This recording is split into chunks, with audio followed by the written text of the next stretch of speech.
that she don't want this love to expire. She wears a heart on a steel with desire. Just come my way when there's nowhere to go. My focus seems to be your antidote. I think you do this for intention. By the way that you move, baby, the way that you move, you know that you love the attention. I'll give it to you, baby. I'll give it to you, baby.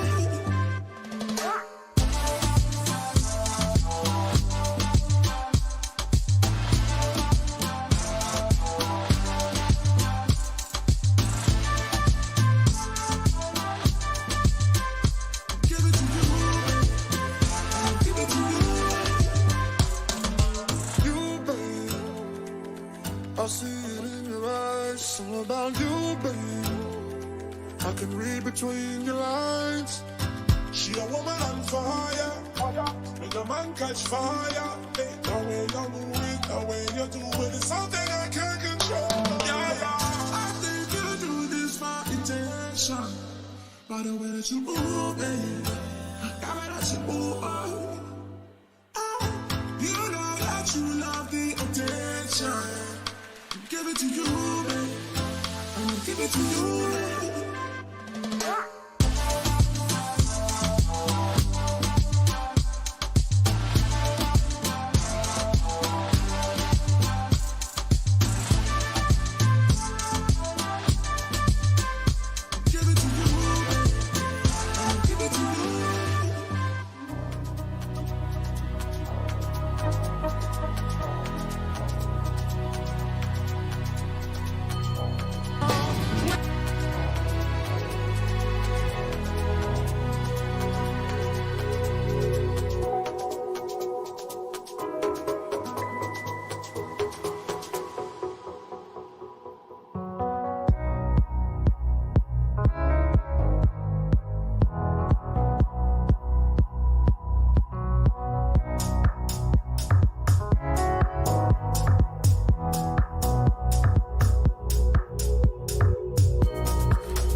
For more music, check out our Spotify and YouTube playlists.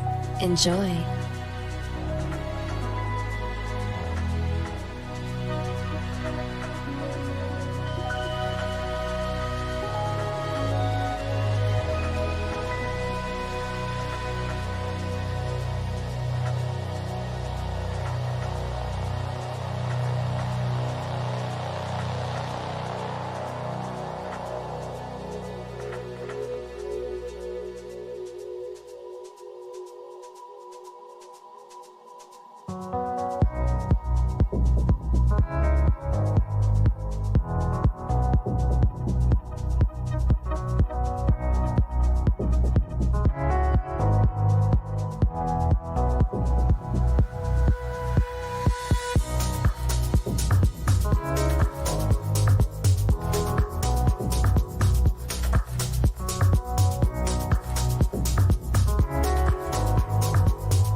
You took my mind out of space, something that I can't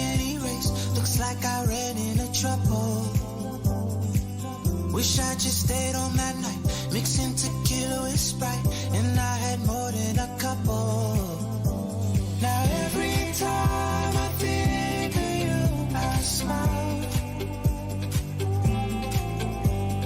Even if we're more than a million miles,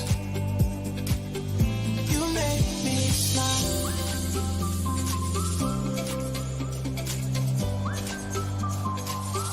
You make me smile.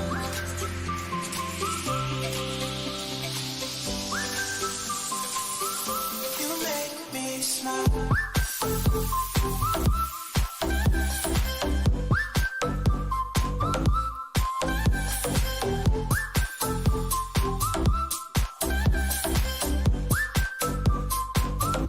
You make me smile. It's getting way out of hand. This was not part of a plan. Tell me, where did you come from? It feels like just the other day when we had nothing to say, but now you keep me away. Now every time I think of you, I smile. Even if we're more than a million miles, no, you make me smile.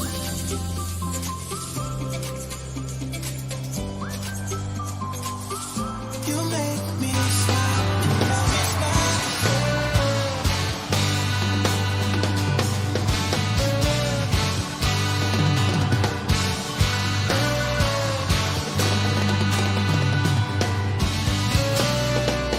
Oh, you were a darling, you were standing underneath us, we were not yet lovers.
on your way.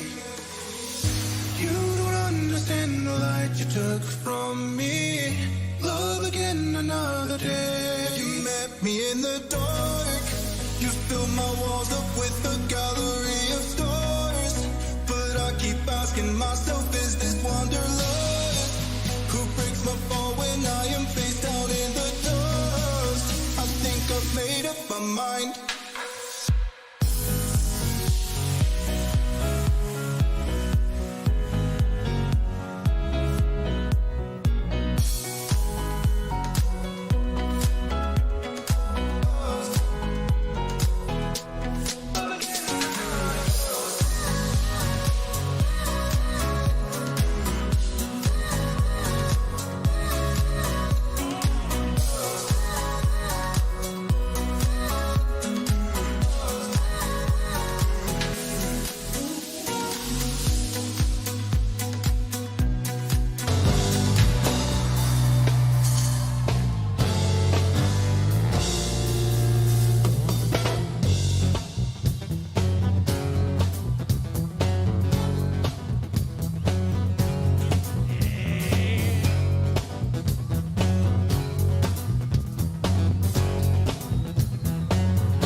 Good morning. It's Uncle Lou here. That's right, it's me, Uncle Lou, live for you on LouTube today. Thanks for watching. Happy Monday. This is the Lunch Money Show, a show about nothing, with me and your boy Pigskin Pete. What's up, Pete? What's up, everybody? It's your boy. Happy Monday. Happy Monday. I'm trying to find. Dylan sent me an Edward video. And I purposely didn't watch it because I wanted to watch it on the show, and now I can't find the damn thing. Edward has a YouTube channel. I mean, I know he has a channel, but he uploads videos to it? No. He can't even send a picture to somebody from his phone. That's why Dylan has to do it. Oh. Dylan takes video of Edward and then posts it on my Facebook page. Makes sense. Right. Complete sense. Makes perfect sense, doesn't it? I don't know what is this?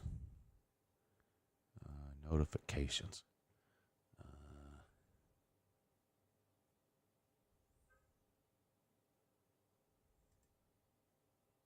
Is he paying? I hope he's paying Dylan something for all this hard work that Dylan puts in behind the scenes for Edward. Yeah, that's a question for.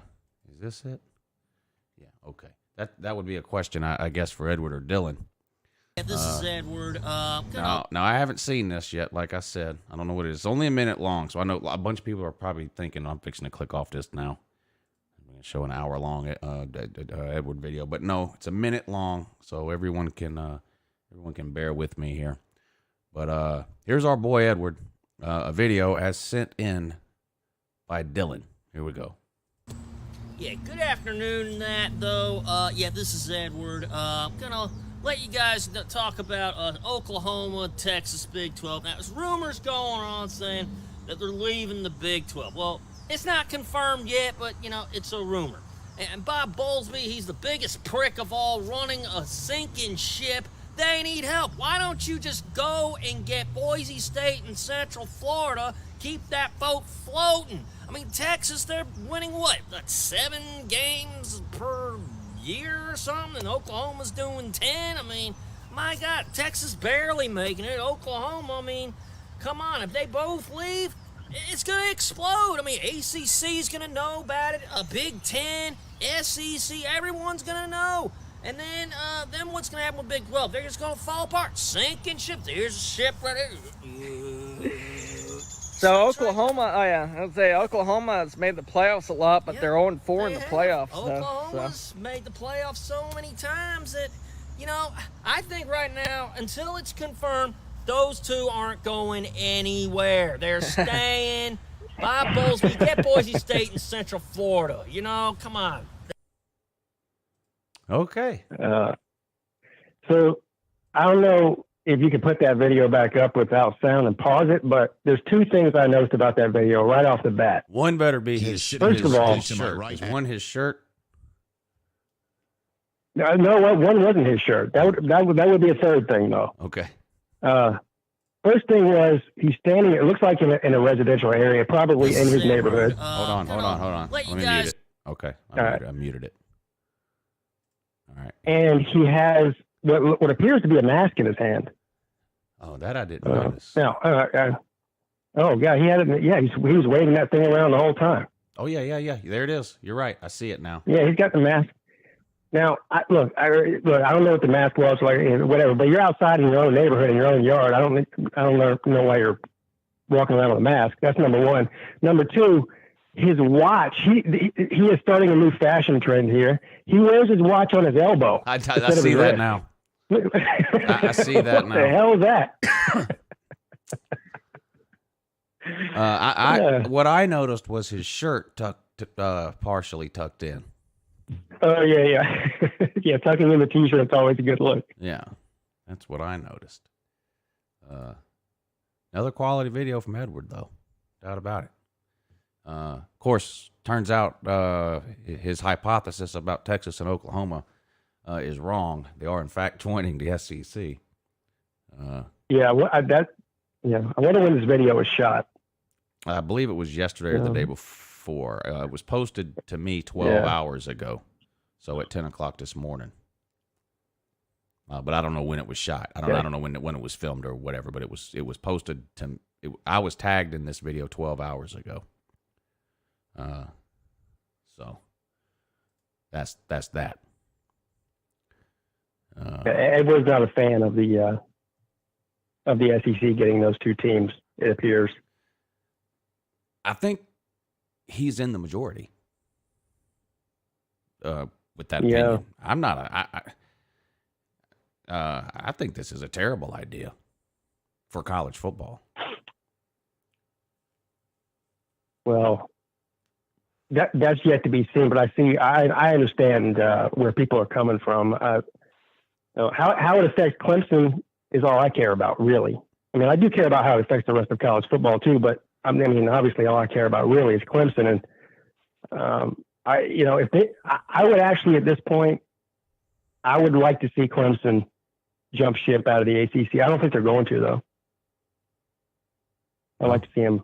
I don't care where they go. The rumor honestly is the SEC is looking at Clemson, Florida State, Ohio State, and Michigan.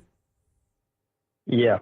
I mean, yeah. You know what is happening here? You're going to have it's going to be the AFC and the NFC. You're going to have 20. If the SEC gets those four, then you're only going to have one more conference. There's going to be one more conference. Yep. And the biggest teams in it are going to be Southern Cal, Notre Dame, Penn State, Wisconsin, and Miami. Yeah. Good luck. Yeah. I don't like that idea. The constant complaining about how college football is not fair is what's going to end up being the downfall. And then the same people that were complaining that it wasn't fair are going to be complaining when it's 100% fair. Just, I mean, you're going to have two conferences left if this goes through. Yeah, you'll have two conferences with a total of 25 or 30 teams, somewhere around there.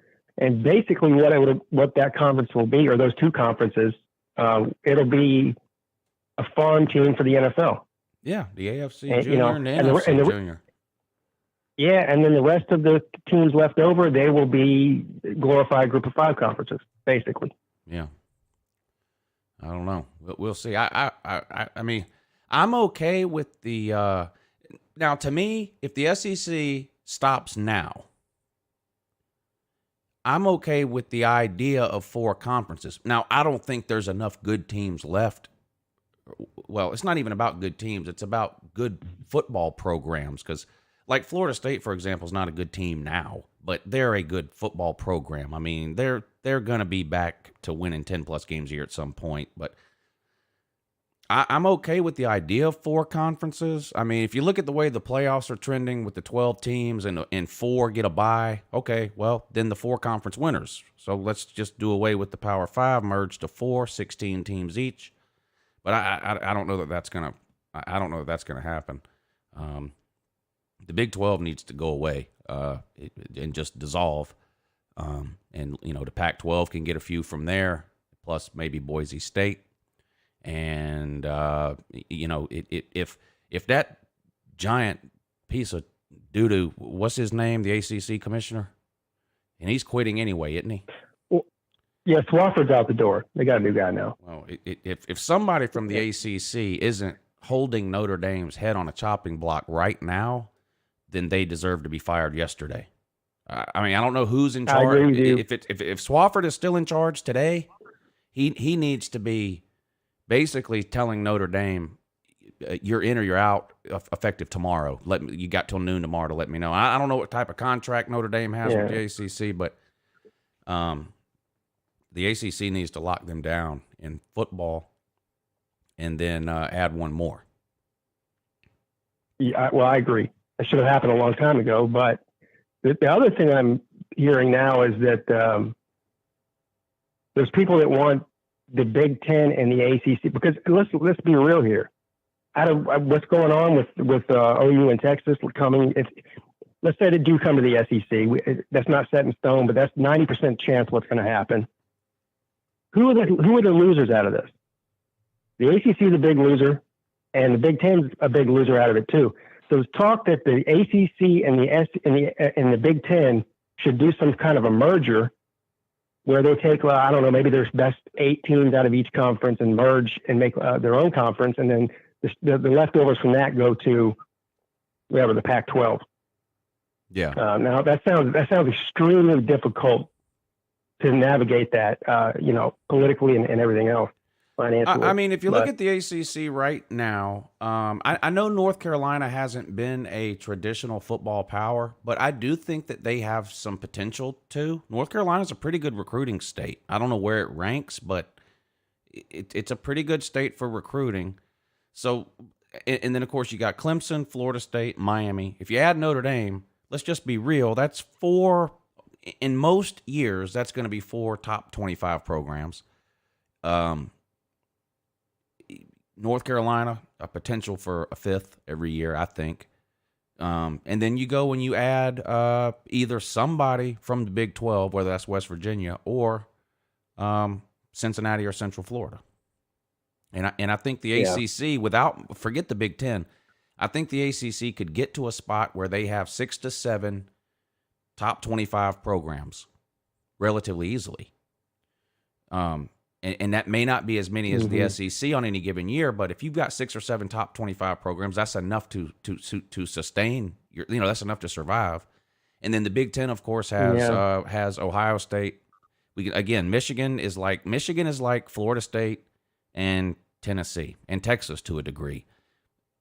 We all know Michigan has the potential, with a couple of good recruiting classes and maybe a new head coach, to get back to competing with Ohio State and winning 10, 11, 12 games a year. I mean, it's fun to laugh at Michigan right now, but that's not what the point of this conversation is. This conversation is looking how many teams are out there that could potentially support a conference, and I think Michigan is one of those teams. I mean, they're the all-time winningest team in history for a reason. Yeah, they're one of the biggest brands. Yeah, definitely. I think Wisconsin. I'd rather see. Penn State. I mean, these are teams these are legitimate football programs. Now, is Penn State Alabama? No, but nobody's Alabama. So, I mean, I think the Big Ten and the ACC, I think, are in the best position of the conferences left over besides the SEC. The Pac-12 needs to get whatever they can, I guess, from the Big 12. And then I don't know what else is out west that would be worth adding other than Boise State. I can't think of another program out there. Right, yeah. Maybe they swallow their pride and add BYU. I don't know. I would hope not, but, money sometimes is a powerful motivator and can override your morals and your principles. So who knows? Well, at this point, the SEC is playing chess and everybody else is playing checkers. Right. And it's time for everybody else has to catch up, or they got to catch up, or they're going to be left in the dust. And that's the main reason because what you just mentioned is what I've heard a lot of people mention as far as the ACC goes. Yeah, go get West Virginia and maybe a couple of the AAC schools. Look, Cincinnati's a great program, but Cincinnati is a great program right now. Right? They don't have the history, the longevity, to really make me feel comfortable about them being a top 10 or top 15 team year in, year out. I would like to see the ACC get some big boys or some sort of a merger, like I mentioned before, because it's not a race to get 16 or 18 teams. It's a race to get the best teams. Right. And at this point, the ACC and the Big Ten are at the bottom of the mountain, looking up at the SEC. If Texas and Oklahoma go there, it's a mess. Yeah. Cdogg, that you? Yes, sir. Yeah. Good morning in that though. Welcome to the Lunch Money Show.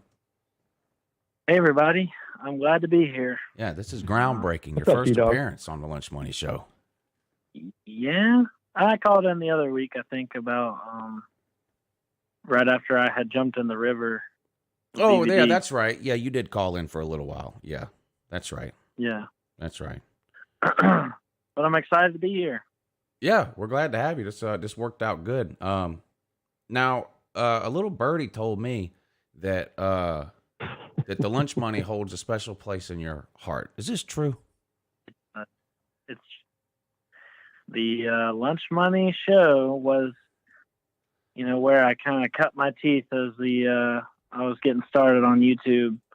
I made my first video, of course, in response to UncleLou video, and UncleLou and Pete here were kind enough to play the video and pause it and laugh at the dumb things I was saying, and then after all was said and done, give me some helpful advice, and I started my YouTube channel because of it, and I had just a blast on here. So, yeah, the lunch money show, man, pretty much a part of the Cdogg origin story. Now, let me ask you this. When we played that video you made on the lunch money show and kind of laughed and mocked it a little, did it upset you, or were you forward thinking enough to know that, like, okay, this is actually gonna help me? Well, yeah, I was laughing my ass off the whole time. Okay. Yeah. So yeah, I was stoked, and then of course I got a few comments on there saying, "This is funny, do more," and it was very encouraging.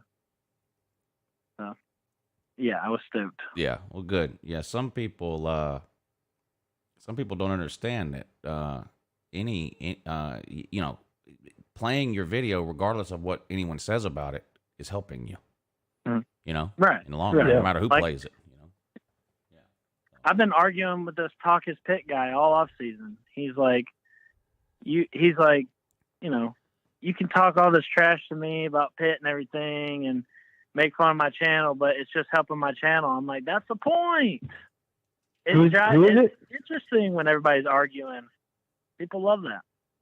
Who is it? Who are you talking about? Talk His Pit. The Pitt fan. Talk His Pit. Man. The one Pitt fan. Me and him have been going at it. Him and Gold and Blue Man go at it a lot too. Yeah. A lot. It's entertaining. Yeah. I wish he would make more videos and his channel would get bigger. But me and him have been going at it, and Pitt is going down this year. I'll tell you that. Let's stop the conversation real quick, because we kind of jumped into it right off the bat without even saying good morning to everybody. But I do want to thank everybody for tuning in tonight.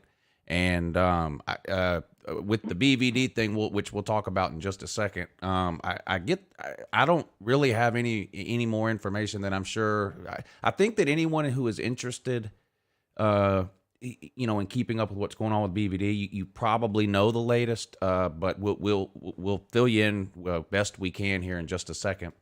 But we want to thank everybody for tuning in tonight to the Lunch Money Show. Of course, me and Pete do this show every Monday night at 10 p.m. It is the internet's most amazing show about nothing, and we're looking forward to spending the next hour and a half or so proving that to you. So big shout out to those of you who have tuned in tonight: Tiger Baskins, Joss S., Papa Shrimp, Brad Pitt, D4 Sports, Nate the Great, Golden Blue Man, Michael Hogg, Colby, Bobby Ryan, Ronnie Haas.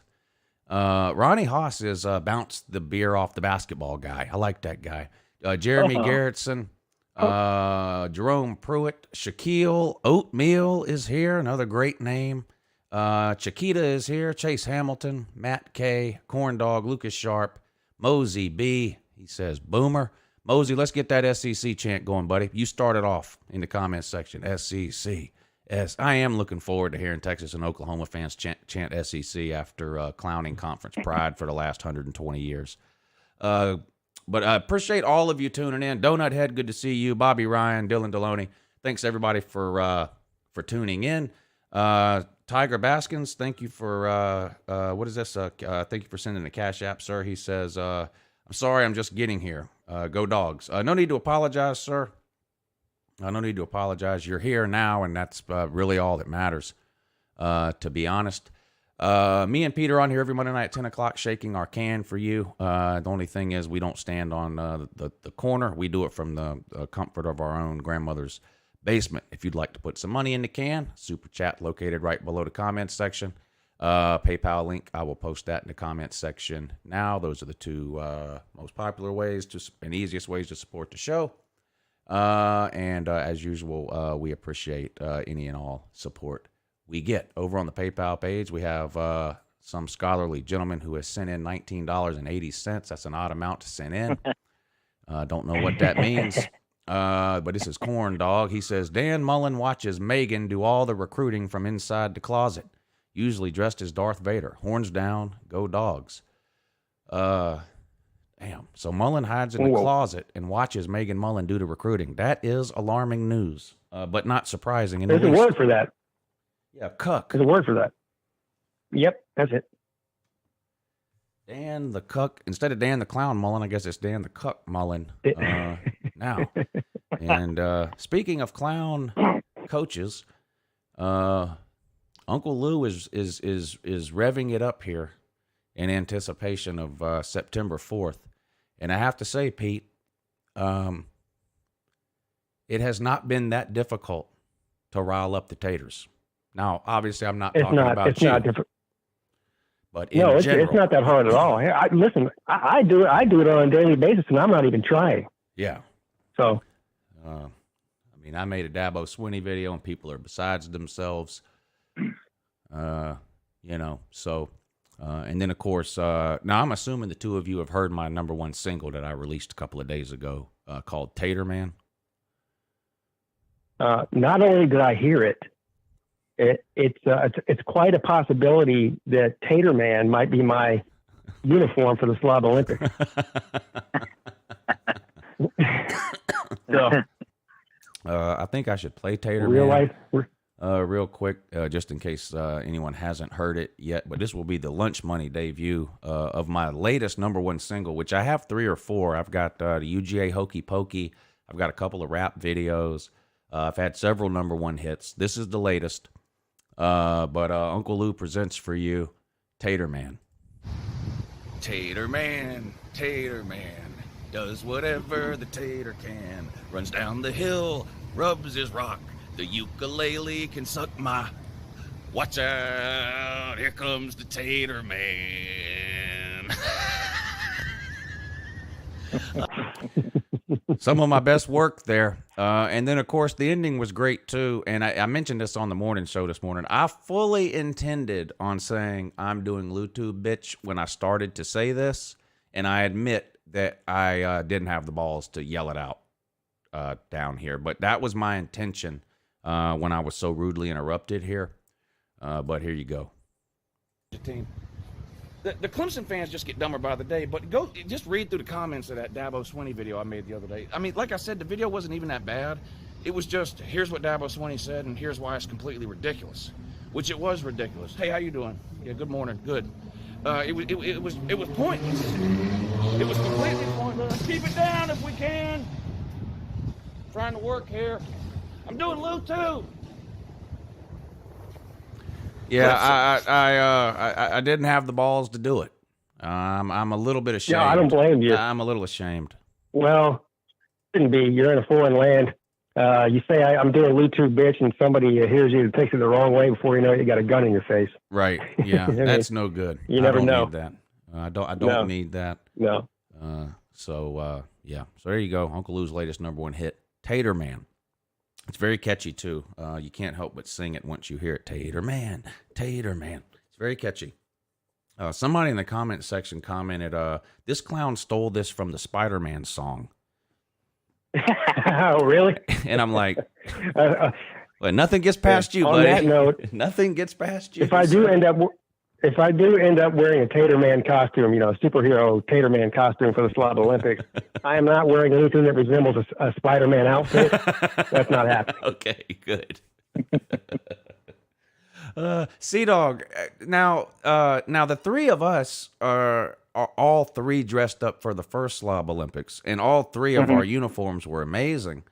But doesn't that make that increases the pressure for next year, doesn't it? Like, have you thought like you feel? I feel like I have to do something better than what I did last year. Don't you feel that way too? Right, and I just feel like I can't top the concept of having a chicken wing dangling in front of me and I'm chasing after it. Yeah. So I think I might just do it a little better next year. Maybe an improved version. You know what I mean? Yeah. So I might just stick with that same concept, and every year, the next year I'll catch it for sure. I didn't get to catch it last year. I just feel like the expectations based on some of the costumes that I saw last year. I feel like the expectations for next year have been raised, and Right. sometimes expectations can get so high that there's nothing you can do to meet those expectations. A good example of that, I've been waiting to see Dave Matthews since 1995.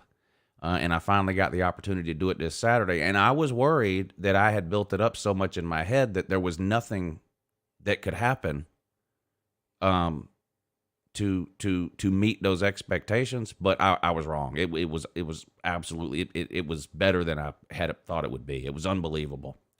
I mentioned it this morning. It was like and I've never been to a Dave Matthews concert. And let me say this too. I've never been to any of these music festivals like that last a couple of days. And I've never been to like a Widespread or a Fish show. But these people were there from 8, 9 in the morning. Now, I didn't know this. I didn't know this was a thing. This concert start was at 7:30. I got there at 6:30. These people had been, it looked like walking through a college campus on a Saturday during the fall. Tents, the canopies, people with the chairs sitting out, grilling, music everywhere, cornhole. It was a giant all day long tailgate, and I had no idea that people did this. I had no clue. So I missed out. I missed out on that. I missed out on that. So I'll have to get. I wouldn't be surprised if some of those people were there the day before. It's very possible. It's a multi-day event for them. Yeah, and I know, on Friday he played in Raleigh. There was probably people who left Raleigh Friday night when the show was over and just drove straight to the PNC Pavilion in Charlotte, and so that they might have got there at 2 in the morning. I don't know how long it is from Raleigh to Charlotte, but they might have got there at 2, 3 in the morning. Like it was unbelievable, and then the show was just amazing. I mean, Dave Matthews has over 200 songs. You can go to 5 Dave Matthews concerts in a row and not hear the same song played once. So you never know what you're going to get when you go to one of these shows. But the first song he played is probably my favorite Dave Matthews song of all time. So as soon as he started out with that, I said, okay, no matter what happens now, this was worth it. This is what I thought. I mean, this is so it was great. I mean, I had a great time. So that picture that you posted at the intro, you could see it looked like you were at the venue, and so that venue is outdoors, but it has some sort of a roof over part of it. Yeah, it's a pavilion, and the pavilion is covered, and those are seats. So you buy a seat like you would for any concert, and then so that's the pavilion and the seats and the stage behind us in this picture. In front of us in this picture is a giant lawn, and they sell 10,000 lawn tickets that are general admission. And you just bring a blanket or a chair and sit there. Now we didn't do the lawn tickets. We had seats. We had actual seats. This was just a good place to take the picture, I guess. I don't know why we took the picture here, but we had actual seats. But yeah, so that's how it's set up. And the seats are covered. The lawn is not. And so that's kind of how it's set up.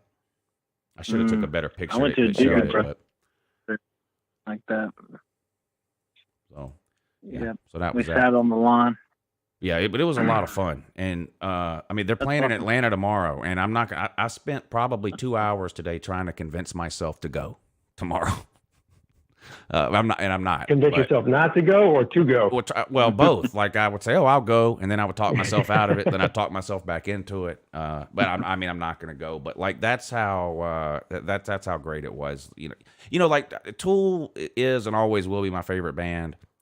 But there's no point in going to see 2 Tool shows in a row. You're going to see the same concert next weekend that you saw this weekend. That's not the case with Dave. Every single one is different. Every single one is different. And he plays for 3 hours. He played 23 songs at this show. 23. And all his songs are 10 or 15 minutes long. So do the math. I mean, it's a long-ass show. But it was great. And that venue is great, too. It's very well laid out, other than the fact that it's located right in between East Jabib and BFE, if you know where that is. And there's one road in, Middle of nowhere, and one road out. So imagine 30,000 people trying to leave that place on a 2-lane road all at the same time. It was a disaster getting out of there, an absolute disaster. It sounds like leaving a Clemson game, quite honestly. Yeah, is it bad like that too? Yeah. Well, I mean, 80,000 people and another 20,000 that don't even go in. And then, Clemson's a little podunk town. Yeah. I mean, it's hard. Yeah, it takes 2 hours to get out of there. Yeah. Yeah, the situation leaving was a little frustrating, but the show itself was absolutely amazing. If anybody listening is even kind of a Dave Matthews fan, it's so worth going. It was really, really good. So anyway, that's that for that. Again, thanks to everybody for tuning in. Now, of course, we're all been thinking about DVD for the last few days since we found out this news. And I'll be honest with you, I have struggled with I don't know how much. I have a feeling everybody knows the same things I know, but I don't know how much of this stuff BVD wants actually. I know BVD is an open book, but some people are funny about medical situations. So, like, Yeah. I don't know how much to say medically. I can tell you he's had a couple of surgeries. He's in for a long recovery. It sounds like he's going to have to probably make some serious lifestyle changes, I would assume, based on some of the stuff they found when they were looking around, specifically with his kidneys, I guess, was functioning at a very low I think they do a percentage when they talk about kidneys, like you're at 50% or whatever. He had some infections that were really bad, and some other things. But it seems like the surgeries went good, so that's good news. And you don't have to know what the surgeries were for. You just have to know that they, if you just know they went good, then that's good. But the recovery now is what is going to be maybe the issue, and maybe some rehabilitation. And because I don't know a lot about like the things that are wrong with him. I don't know a lot about those things. Like, I don't know. Yeah. So, I think it's common knowledge he had a stroke. I think that's been said by a bunch of people on video. So I think that's common knowledge. So when you have a stroke, sometimes you lose function in maybe one of your arms or whatever. So I don't know, like, is that something that rehabilitation brings back? Is it a possibility it just never comes back? I don't know. I have no idea. But it is good news that the surgeries went well, because there was some concern that maybe they wouldn't go well because, he was having some blood pressure issues and some kidney issues. And, any surgery is dangerous. You have to, every time you have a surgery, you sign a waiver that says you might die. I mean, you go have your tonsils taken out, you sign a waiver that says you might die. Well, when you've got anything wrong with you, it just, it complicates that. So it was a scary situation for BVD, I'm sure. I was talking to him for a while on Saturday while he was in the hospital. Well, I say talking, we were texting while he was in the hospital, and he was kind of telling me what was going on. And then I started getting messages from his daughter instead of him. From his phone, though. I don't have his daughter's number, but like the messages started, the messages would start out with, "Hey, this is Kayla," and then the message would come. So, I think it got to the point where he was having a hard time maybe typing on his phone.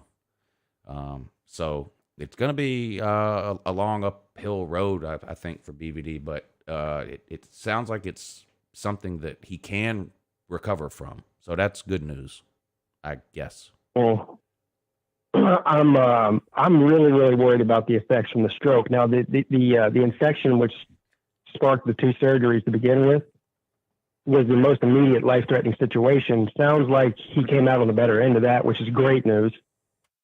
But the long-term effects of a stroke, like you were just saying, they vary. They could be very, very minor, or they can be extreme.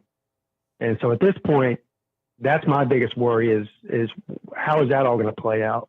Right. And there's really no way to know it. And there's nothing, it's not something, and by the way, the side effects from a stroke is not, you can you can do rehab for certain things, like, you know, being able to reuse your your limbs and your hands and your feet and all that kind of thing. But there's other things that there is no rehab for. If it's bad, it's bad, and that's just the way it is. Hopefully he got lucky in that regard, and you know, he'll be 100%. But that's what I'm most worried about that. Yeah. Yeah. And it's no My wife secret works because with BVD has talked about this for 10 years on his YouTube channel, so it's not, you know, a government secret, and it's something that BVD has struggled with publicly. He's not the healthiest person to start with, and unfortunately, everything is harder, you know, if you have any underlying type condition. So it's going to be a struggle, you know. Mm-hmm. I wonder if whatever was going on to sort of cause all this, you know, he's lost a lot of weight in the last 2 or 3 months, and I think we all kind of applauded him for that because he wanted to lose weight. But I wonder if maybe this has something to do with why he lost all. I mean, we've all known people who have gotten sick and lost a bunch of weight because of it. You know what I mean? I wonder if I wonder if all that weight loss was kind of a sign that something was not right. I don't know. I didn't think that at the time because he clearly wanted to lose weight and was proud of himself, and we all were proud of him for losing weight. I mean, but he lost 30 or 40 pounds since March. You know. Yeah, I was under the impression that the weight loss was on purpose, but I don't know. I assumed that too. But I didn't know what he was doing to lose that weight. Maybe he changed his diet, or I think he mentioned he wasn't drinking as much Coke and stuff like that. Yeah, that's what I thought too. Yeah, so,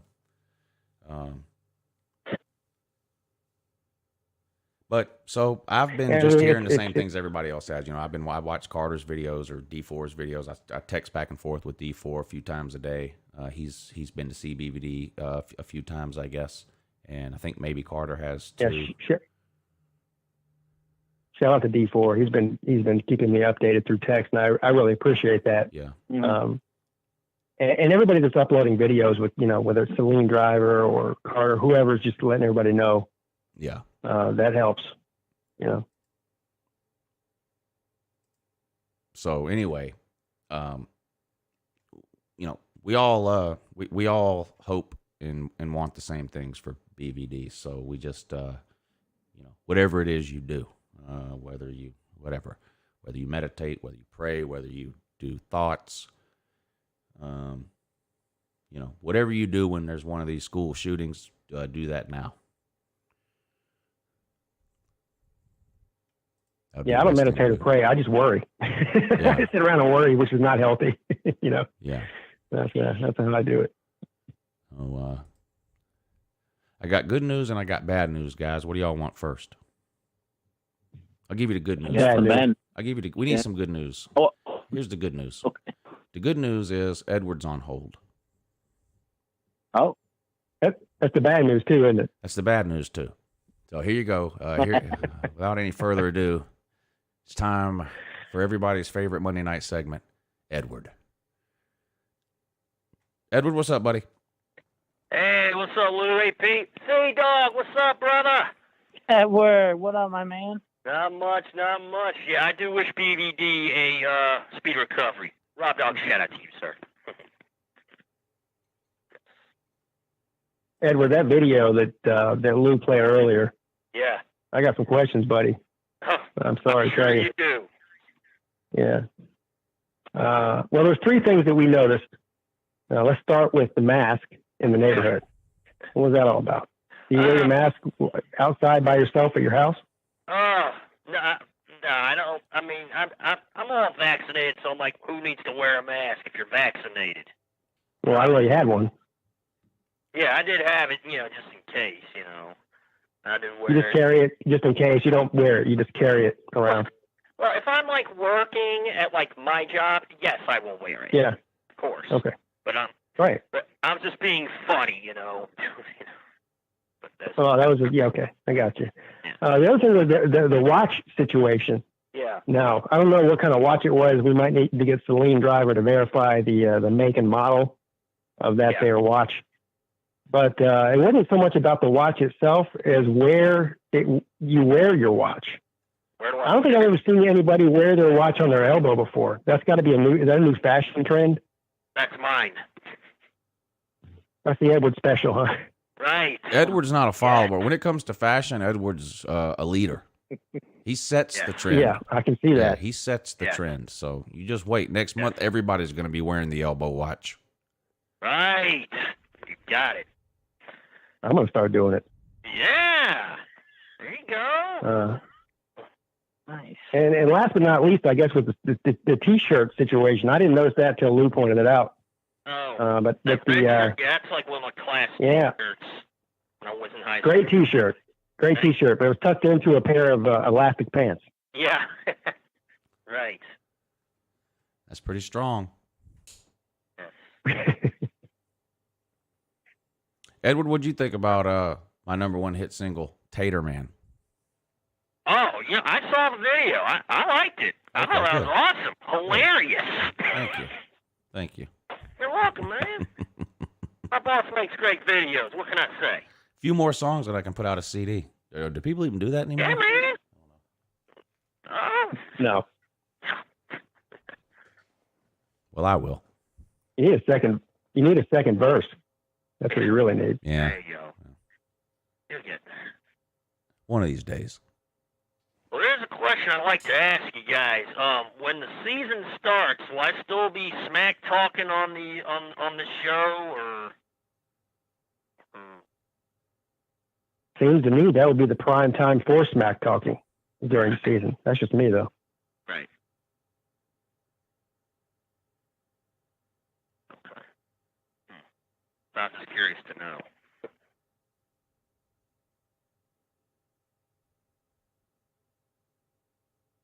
You got any smack talk tonight? Oh, Edward? yes, absolutely I do.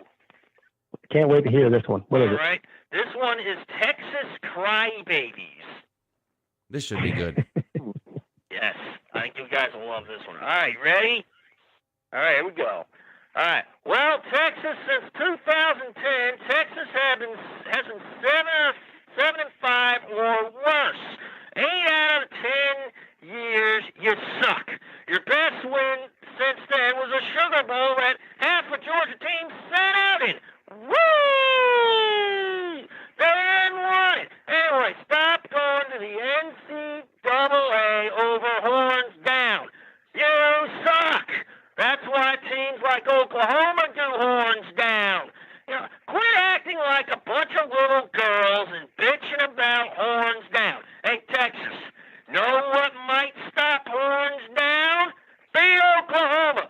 Push the doo-doo into them, because they've been doing it to you. And that's the bottom line, because I said so. And I got one more. Dan Mullen. Ready? All right. Go for it. All right. Well, Dan Mullen, it took you 12 years to win a division. You sit at a press conference and complain about every little thing. BS. You're a clown. A clown. You're garbage. Garbage. Garbage. You blame your loss on Texas A&M and how many people were in the stands instead of team performance. Then you ordered your University of Florida students to sell out the swamp despite COVID-19. Why don't you stop crying about stupid shit, Dan Mullen? By the way, why don't you tell your wife to stop molesting the players, you stupid prick?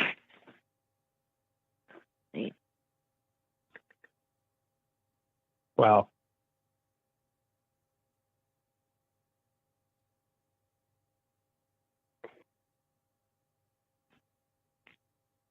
So Mafia, happy birthday. That was rough. Cdogg, yeah, well. I'd hate to be Texas or Dan Mullen right now. Yeah, you wouldn't want to be. I wouldn't even want to be. Dude, because I'll tell you this, I think Bob Polsby's a prick. That's why he won't get Boise State in Central Florida. I would do it. I'd do it. Well, yeah, well, they should have done it 4 years ago. It's not that it's too late now. Right. It's too late And now. I agree. Well, like I will say this, and I don't know if I said this to you guys, and I'll go ahead and say it. If I was the commissioner of the Big 12, I would have already gotten Boise State and Central Florida. Yeah, because the thing is that they didn't need 2 teams; they needed 6. Now they need 8. They're not getting 8. They're going away. I mean, that's what's happening. I mean, I heard a couple hours ago Iowa State has notified the Big 12 they're not renewing their TV deal either. No. So yeah, I don't think Texas and Oklahoma are doing anything with their media rights. So yeah, it's looking like they're probably going to leave. Yeah, I'm about 99% certain Iowa State's going to the Big 10. That will keep the Iowa State Iowa rivalry intact. Yeah, I agree. So, here's another question I have, and I'll admit that I don't completely understand all the nuances of this. The Big Ten and some other conferences, they have all these qualifications that you have to have in order to even be admitted into the conference. Like, I think it's the Big Ten says your university has to have a universally recognized research center or some. I mean, this is weird stuff. Can we? I mean. First of all, listening to Cdogg or anybody else brag about how Georgia Tech or their school's academics is, nobody around here cares. That's number one. And honestly, it's time for the schools themselves to stop caring about that too. If a school wants to have an amazing aeronautical research center, great, have one. But it shouldn't be a requirement to play football in the Big Ten. I don't think. And it won't be. I mean, is there a rule or whatever now? Yeah, but it's not that hard to change the rule. We see the Big Ten change rules all the time. They did it for last year. Right. I mean, I know that a university's primary function is to educate people. I get that. But when it comes to trying to keep your athletic department afloat, which, let's be honest, keeps the majority of your school afloat, keeping a team out or shooting yourself in the foot athletically by not adding a team because they don't have an aeronautics research center is ridiculous. You can get a job in this country with a 4-year degree from any school. I know that some degrees are worth more over the course of a lifetime than others. I know they are. But there ain't a single school in the Big Ten whose degree is worth as much as Yale or Harvard. So, like why, where do they set the standard? Why, obviously the Ivy League has higher standards than the Big Ten. Why doesn't the Big Ten have Ivy League standards? So there's obviously some give and take there with the academics. I'm not saying that a school should abandon its academics, but to keep a school out over something as silly as a research center or whatever this AA, what is the AA thing that you were saying, Pete? I've heard that one too. Yeah. I don't even know what it stands for. American Academic Union, some shit. I don't know. But it doesn't matter. The point is, we're talking about athletic conferences, not academic conferences. It shouldn't matter. It's all about the money. And Cdogg knows, and everybody knows, that anybody that graduates from Georgia has the ability of using that degree to get a job. And isn't that the goal? Yeah, that's one thing I'm hoping that's one thing that irritated me about Paul Johnson. Like, he put a huge emphasis on academics. Like, I don't care. I want the dumb. I hope this is something Jeff Collins is doing now. I want the dumb, good players. You know what I mean? Like, it's great if they're smart as well, but I want on now. I mean, I'm not saying to do away with academics. I'm just saying, look around. Yeah. Like, I don't know what rules the Big 12 has for admitting schools into their conference, but if the reason that Boise State and Central Florida aren't already in the Big 12 is because they don't have some certain type of research center, that's ridiculous. That's what I'm saying. Yeah, it is ridiculous. That's going to hold them back.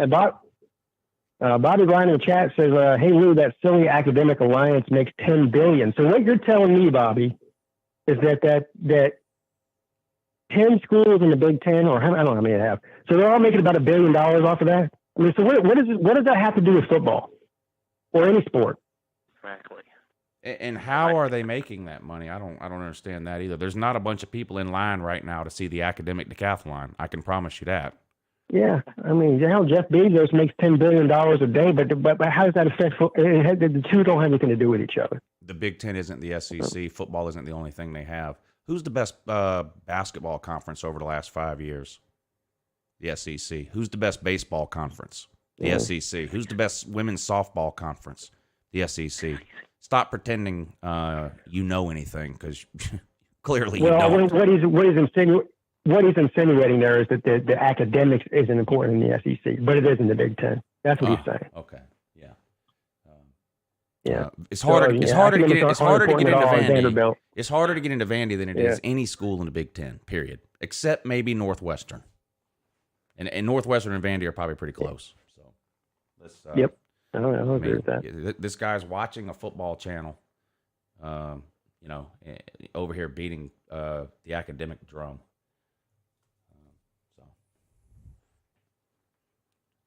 I just. Well, let me ask you this. Let's say Ohio State. Let's say Ohio State is the beacon of higher education. Okay. How would admitting Iowa State change that? Would Ohio State be less academically if the Big Ten added Iowa State? Would that somehow lower Ohio State's academic prestige if the Big Ten allowed Iowa State in? I mean, football, whatever sport, conferences in general are only a thing because of sports. I mean, they didn't form conferences to protect their. They didn't form conferences so they could have spelling bees against each other.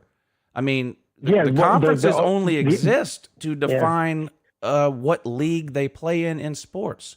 That's it. So, like Vandy, the only ones that ever have some sort of academic conference is the Ivy League. That's it. Right. I mean, no Everyone matter else, it's an athletic thing. You can think Georgia and Alabama and Auburn or whatever other schools you're thinking are just basically reform schools for the mentally challenged.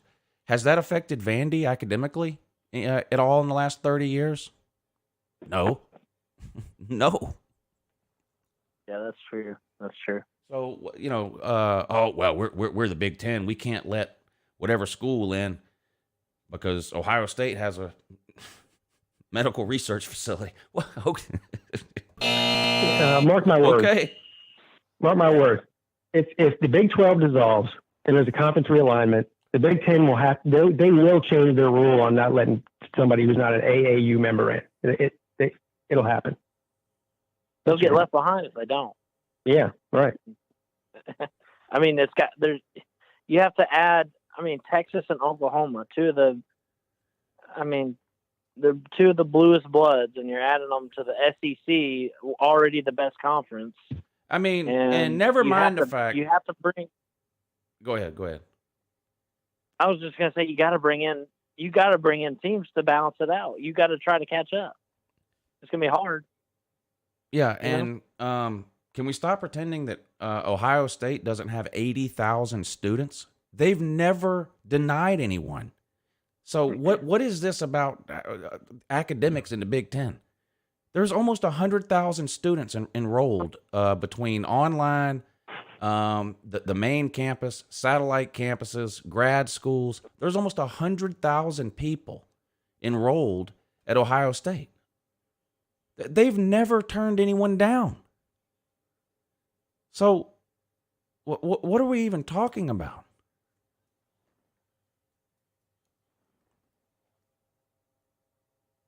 Yep. Apex, thank you for the super chat. He says, really happy almost all college football teams will have full capacity, including all Power 5 teams. I think that's something we can all agree on there. I'm ready to see full stadiums. Watching the Olympics has been sad as shit. Dylan Deloney, thank you for the super chat. My cousins like Dave Matthews. Yeah, your cousins seem like pretty intelligent people to me, Dylan. True Seminole, thank you for that's a very generous super chat, sir. Thank you. We really appreciate that. Wow. And of course, I'm sure everyone knows, but me and Pete split everything 50-50 on this show. So I feel pretty comfortable speaking for Pete when I say thank you. Yes. Yeah, he Thank says, you. I love this lineup here. You go, Lou. Pete, 863 Seminole TV said he would like to be a part of your ACC show when the season starts. Oh. Well, we will definitely have guests on, and so yeah. Anybody who's it's not hard to get on the show with no name at this point. That's the guy I was telling. Atlantic Coastal Clowns. We accept any ACC team. Atlantic Coastal Clowns. Yeah. I think we might just keep it the show with no name. Show. The show with no name. Which college in America currently in this year's Olympics has produced the most medalists so far? Well, I'm just going to go ahead and go out on a limb here and say Georgia. Yeah. Facts. Now, which school has the most Olympians competing? I think it's Florida. That makes sense. Probably South Florida more. Now I'm assuming those Olympians are dumber than a bag of dead batteries since they went to Georgia and Florida, which are SEC schools. I don't know. I'd have to ask Big Ten man about that. Now, the Big Ten had an amazing Olympic gymnast program. You've heard about it, Pete? Yes. Yeah. They had a couple of. Well, you have. They had a couple of doctors up there taking a little bit too good of care. Taking a little bit too good of care of those future or gymnast type Olympian type people up there at all those. Yeah. I don't know why this always happens at Big Ten schools: Penn State, Michigan State, Ohio State. I don't know what's going on in the Big Ten, but they have standards. They're not letting just anybody in. But not sure what's going on with the touchy-feely approach that they're taking up there. Some very creepy medical examinations going on up there in the state of Michigan. Yeah. And, we have no proof about Jim Harbaugh, but come on, he's spending the night at recruits' houses. He's following, in the path of his predecessors. Well, I just know that every time I read an article about the Big Ten, it contains alarming information. But what do I know? Not that much. Edward, you want to do your shout-outs, buddy? Oh, yeah, why not? Nate the Great, shout-out to you. SO Mafia, shout-out to you. Happy birthday to you. Battle Angel, shout-out to you. Pizza Woman, shout-out to you. Golden Blue Dude, shout-out to you. Hufflebilly Paul, shout-out to you. Michael Hogue, shout-out to you. Let's see. True Seminole, oh, yeah, shout-out to you, man. Rob Dog, shout-out to you. Tiger Baskins, shout-out to you. Hey, Corn Dog, why not? Shout-out to you. Friction Vixen, shout-out to you. Totally Not Depressed, shout-out to you. Matt Dermott, shout out to you. You're good people. Yep. All right. Oh, and Cdogg Morgan, shout out to you, bro. Yes, sir. Yeah. Hell yeah. Shout out to everybody. All right, Edward. Thanks for coming on, buddy. We'll do it again next week. All right. Thank you. You got it. All right. Talk to you later. See you, Edward. Shout out to Edward. Coming in for the trash talk there. Cdogg, me and Pete have talked a lot on this show over the last just about year now. Not every show, but on occasion, about things we eat or don't eat. Of course, Pete likes Mexican sushi, but that's a different story for a different day. But I ate something for the first time this weekend in Charlotte. I went to a Brazilian steakhouse. Either one of y'all ever had this experience? I definitely do. Go ahead, Cdogg, and then I'll give you my answer. I'm not so sure about Brazilian, maybe, but I don't think so. Pete? So yes, I have been to a Brazilian steakhouse here in Charleston, but I've also been to a steakhouse in Brazil. So a real Brazilian steakhouse. Okay. Oh. Now, do they really do it that way in Brazil? Well, the place I didn't do it that way. You know, I don't even know if it was actually a steakhouse. It was, you know, we went to a bunch of restaurants when we were there, but I was just making a joke. But yeah. But you've been to one of the ones in the States, like I'm, you know what I'm talking about. Yes. Okay. Yeah, and they all, as far as I know, they all work. The ones that are here operate exactly the same way that you described it. Okay. With the, you know, turning the card over and the whole thing.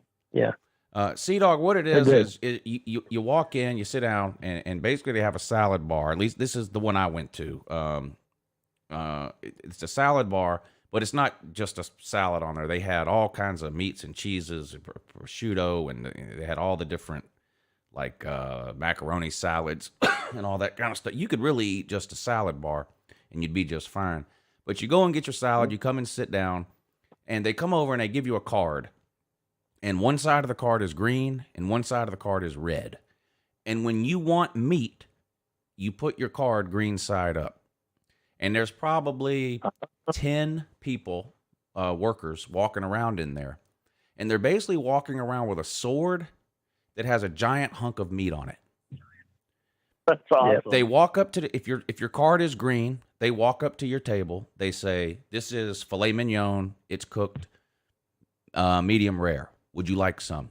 If you say yes, they have a huge knife in their other hand. They literally just lop off a chunk of that meat off the sword onto your plate, and they walk away. Then the next guy, and as long as you have your card turned to green, the next guy walks up, and he'll say, "This is bacon-wrapped chicken with whatever seasoning and blah, blah, blah. Would you like to try some?" You say yes. They take the knife. They lop you off some of that.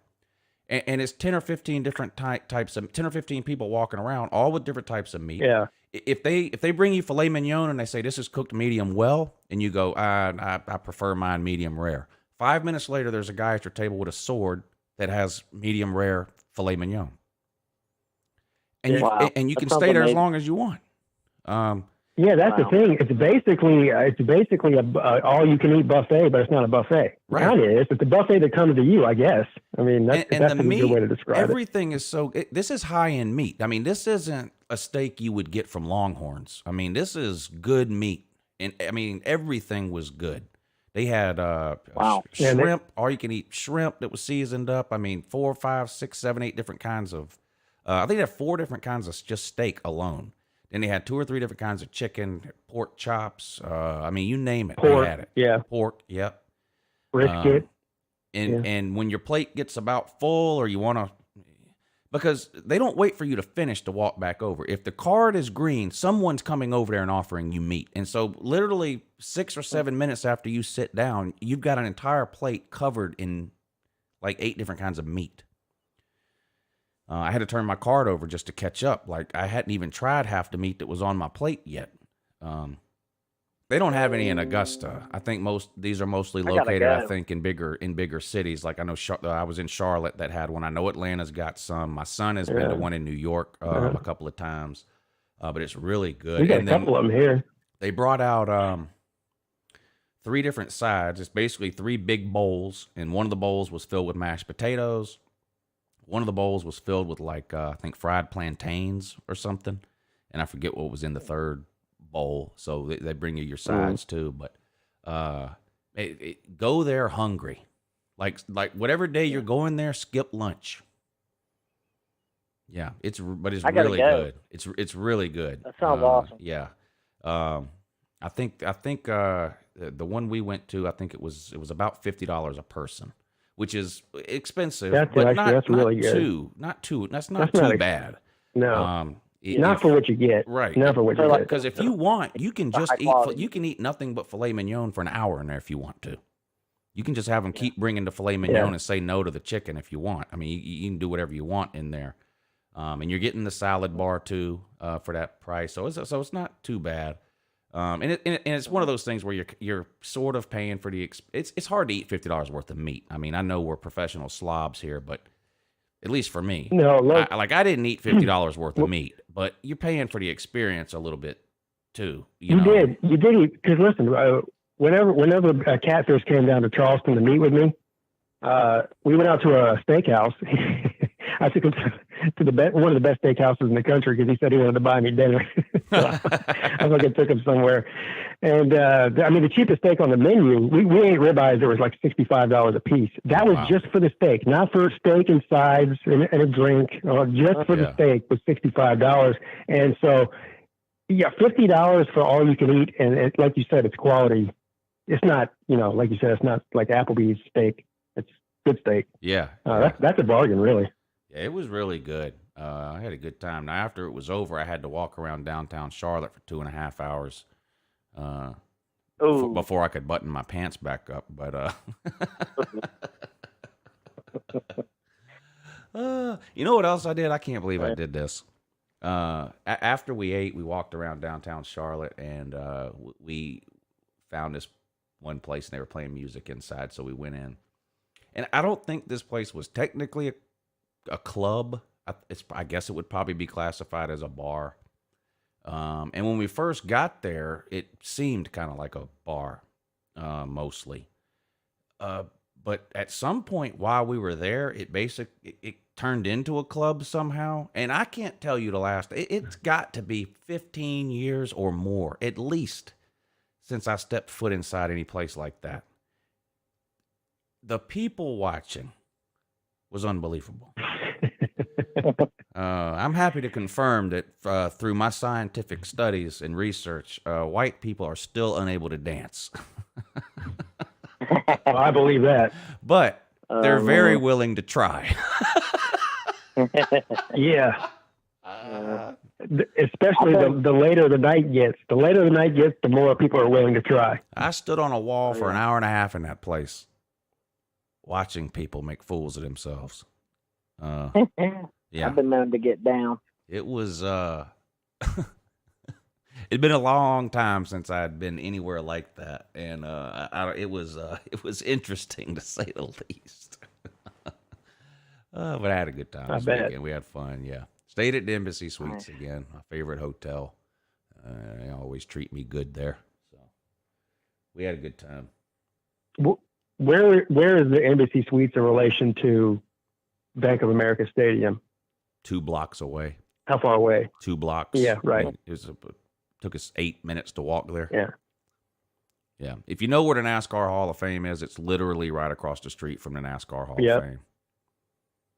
Yeah, you were right in the heart of town then. Yeah. The embassy we stayed at in Atlanta, and then there was the College Football Hall of Fame. This was the exact same, except you walk outside and you're staring at the NASCAR Hall of Fame, literally right across the street.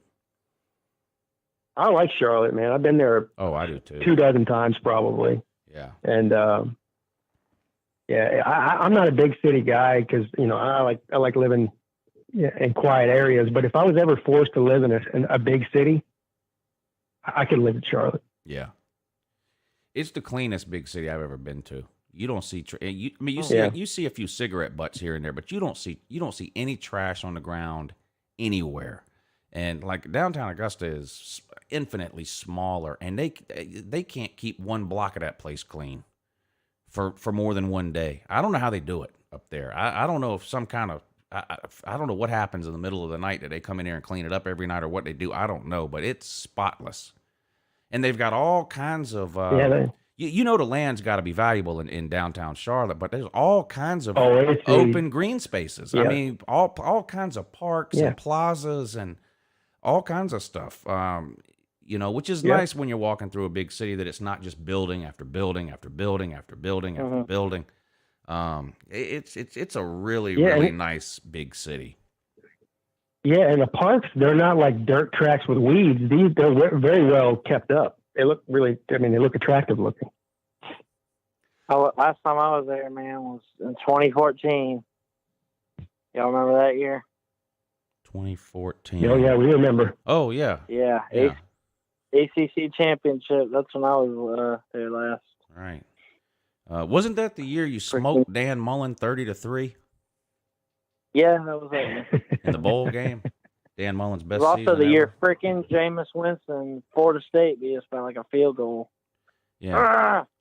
Like 5 weeks before y'all played Mississippi State, they were ranked number 1 in the playoff poll. Then y'all beat them in a New Year's 6 game, 30-3.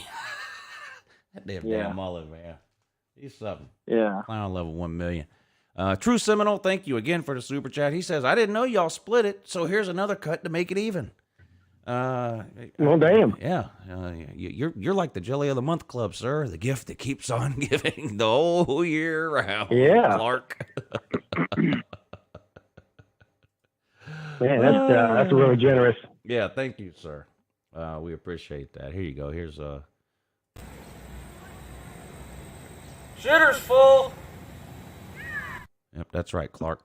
A Golden Blue Man, thank you for the super chat. He says, by the way, donating 20% of my super chats to Lou's Slobs Stay, hashtag Lou Stays for free, trying to get your entire trip paid by me and others. Somebody mentioned this to me yesterday, the day before, Golden Blue Man. I really appreciate that. I do. And I don't want you to take this the wrong way. I want you to keep doing what you're doing, but let's take that money and maybe put it towards somebody who otherwise wouldn't be able to go.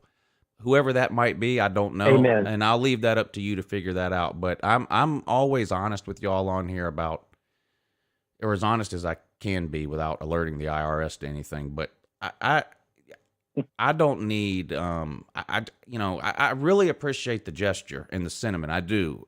And believe me, I'm generally not one to turn something down for free. But we've sort of made a habit with the Slob Olympics of maybe trying to help some people out who need it. So there you go. Yeah. That means a lot to me that you would do that. It really does. And I won't forget that. But why don't you continue to take that 20% or whatever you're doing, and then when January rolls around, maybe we try to find somebody to do that for that maybe otherwise wouldn't be able to go. Yep. That's what it's all about. Tiger Baskins the other night offered to pay for one, or he said he was going to pay for one of my nights there, and I told him no. I mean, again, that's just like Lou said. I appreciate the gesture, but I know there's at least a handful more people that maybe there might even be a way to get somebody who can't come to come. Right. If they literally just can't afford to come, or if somebody that's already coming but could use the help. I'm not the one in the situation that needs the help, so I do appreciate it too. But you want to know something? Yeah. I told my boss about the Slob Olympics. He got really excited, and he said he wanted to come next year. he went. He's a Navajo Indian, and he went to Ohio State, and he says he wants to get an Ohio State shirt and squirt mustard and ketchup all over it and wear that as his. He was very excited. How about this for an interesting fact that we can all brag about? There were more fans in attendance at Slob Olympics 2020 than the actual Slob Olympics 2021. There were more fans in attendance at Slob Olympics 2021 than there are fans in attendance at the actual Olympics in Tokyo 2021. Now that's something to be proud of. That's a fact. Yeah. That is something to be proud of. And this was our first ever Olympics. And the Slob Olympics was way more interesting and exciting than the real Olympics. Yes. Yes. Oh, yeah. DGD podcast says, "Go Dogs." Thank you for the super chat, DGD, which of course stands for, what's that stand for, Cdogg? DGD? Yeah. Damn good dog. Damn good dog. And piss on him. What's the good word, Cdogg? To hell with Georgia! I've joined a bunch of Georgia Tech groups over the years on Facebook to troll. They all ask the same question in order to be admitted to the group. Yeah. What's the good word? Yep. And I nail it every time. Another lesser known one. Yeah. Now I only can stay in long enough to make one or two posts, and then I'm they find me out and I'm gone. But it's worth it every time. Yeah. Another good one is a lesser known one is if somebody asks, "How about them dogs?" You say, "Piss on them." That's a lesser known one. Yeah. But it's fun. I saw that video of you earlier. I forget where I saw it, but you were harassing Buzz, and he took your hat off. No, he didn't take it off. He slapped it off. Yeah, knocked my cell phone out of my hand too. Yeah, knocked all I did was ask him to say "Go Dogs." I said, "Give me a Go Dogs," and he slapped my hat off. He sure did. Yeah, he sure. That was on a live stream. Yeah, that was on a live stream. Buzz ready to throw hands. Yeah, who was it? The Georgia Tech mascot. Oh, yeah, that was at the that was at the Georgia Tech game in 2019 in Atlanta. That was right outside. You've been to games there, right, Cdogg? That was right outside where they parked the 1950 Ford or whatever, for people to look at, and then the team walks up the street. It was right there. Yeah, he sure did. He sure did. Knocked it right off my head. John Cofield, thank you for the super chat, sir. He says, to help someone get to the Slob Olympics, hottie toddy. So we got an Ole Miss fan. John Cofield, an Ole Miss fan. Yeah. Oh. Ole Miss. Clint Eastwood is claiming that Ballard is an alcoholic. Now, no. I find that extremely hard to believe. I don't think so. Yeah, he's definitely not. What did he make a video that's questioning his sobriety or something? What's that about? I don't know.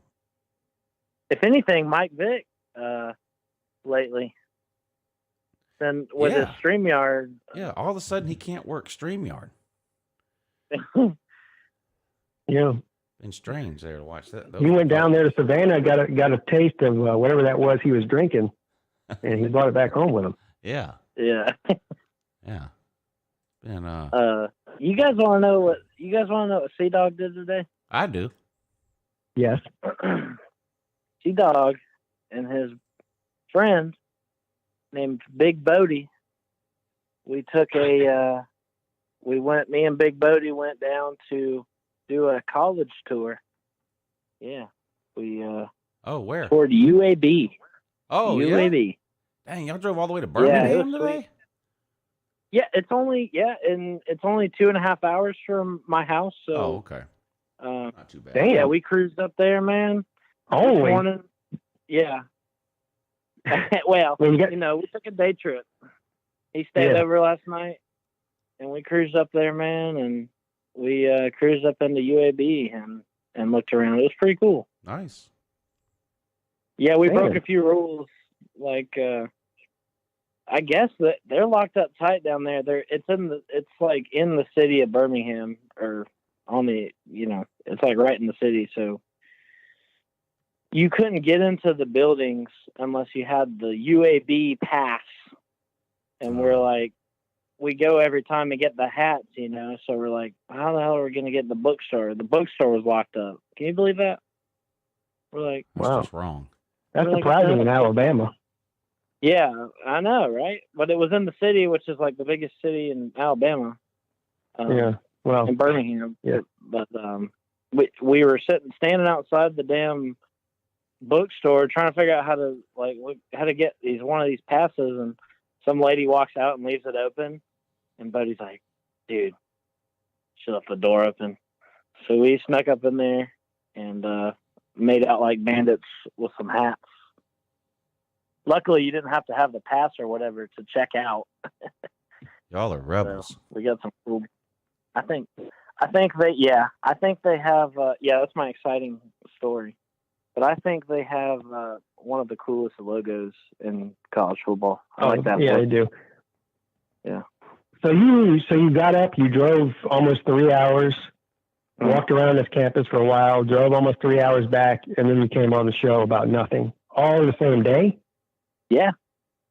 Bro, Man. you need 2 weeks off. That's a good idea. It might be your turn to Maybe, take. Is it maybe your I'll turn put to in- take a YouTube break? Yeah. Maybe it's and I filmed 2 videos after I got home. Wow. Damn. Yeah.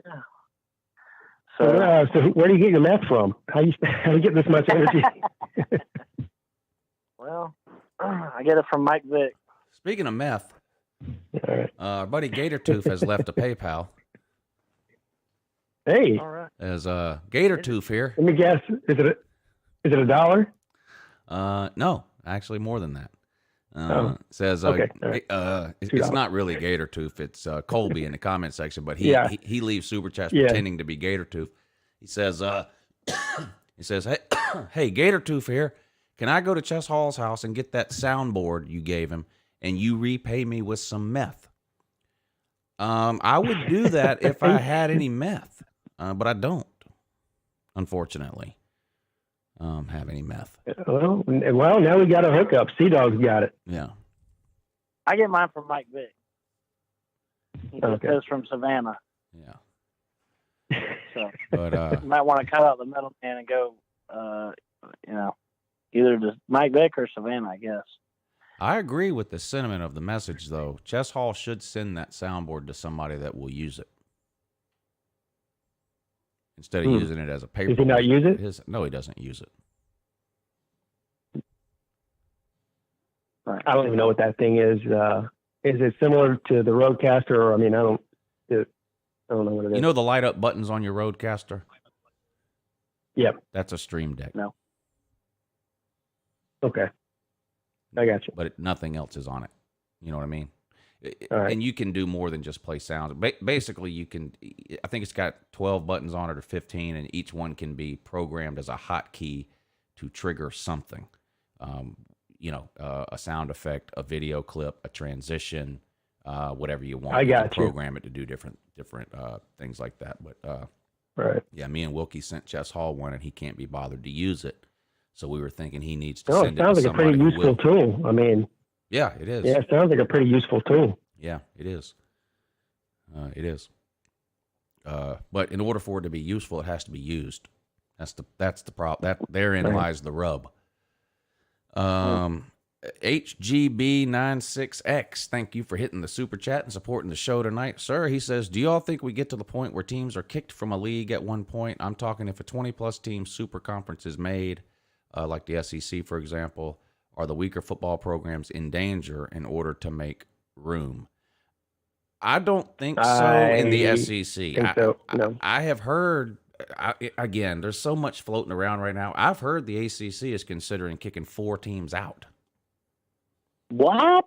I don't know why. I still There's think, all kinds of crazy rumors going around. yeah, and Yeah, Georgia I Tech don't is know how that would Georgia happen. Tech was on the list, Cdogg. But No. yeah, Georgia Yeah, Tech. I don't think know. I don't see that happening. Georgia Tech, Wake Forest, Boston College, and Syracuse were the 4 I heard. But here's the No, thing. they kick out 4 teams. They're gonna be like the Big 12. Yeah, and the I thing mean, is, we yeah. keep looking at everything from a football-only perspective, but like take Vanderbilt, for example. They have one of the best baseball programs in America. And I know that baseball teams don't make money, but there's some prestige that goes along with that the SEC claims as a whole. Now, other conferences can make fun of us all they want to. I don't care. Conference pride. If you don't have conference pride, it's because your conference is giving you nothing to be proud of. Okay, conference pride is a real thing. Of course, Oklahoma doesn't have any pride in the Big 12. There's nothing to be proud of in the Big 12. It's a disaster. But the SEC can say we have Vandy for baseball, or this. I know Mississippi State won it all this year, but Vandy's a great baseball team almost every single year. So we forget about all that other stuff when we look at it from just a football point of view. So I can't imagine the ACC kicking somebody out like Syracuse or even Georgia Tech or Wake Forest. I just don't. I would be surprised if We won anybody the starts damn kicking ACC teams in out. basketball. Yeah, I would be We surprised want it if in basketball. yeah, I'd be shocked if any of these Yeah. major conferences actually start kicking people out. I would be shocked. If anybody gets kicked out of a conference, quote unquote, kicked out, it's not going to be basically them getting kicked out. It's going to be a realignment that happens where they just get left out. But I don't see the ACC actively going and saying we're removing you from our conference that way. I don't know if that makes sense, but that's just the way I see it. Like if there's some sort of merger between the Big Ten and the ACC, there's just going to be teams that get left out, not kicked out, just left out. Well, yeah, but if there's a merger between two conferences, then really what's happening is both conferences are going away and a new conference is being formed, which is a little different than the ACC just going, we don't want Georgia Tech around anymore. And I don't know what the I don't see that rules happening. are. Like, I don't even know how that works, but it's probably a lot harder to kick a team out than it is to add a new team. Like, to add a new team in the SEC, we just need 11 schools to say yes, 11 of the 14. I don't know what would be involved in kicking anybody out of a conference, but I'm assuming it's very hard to do.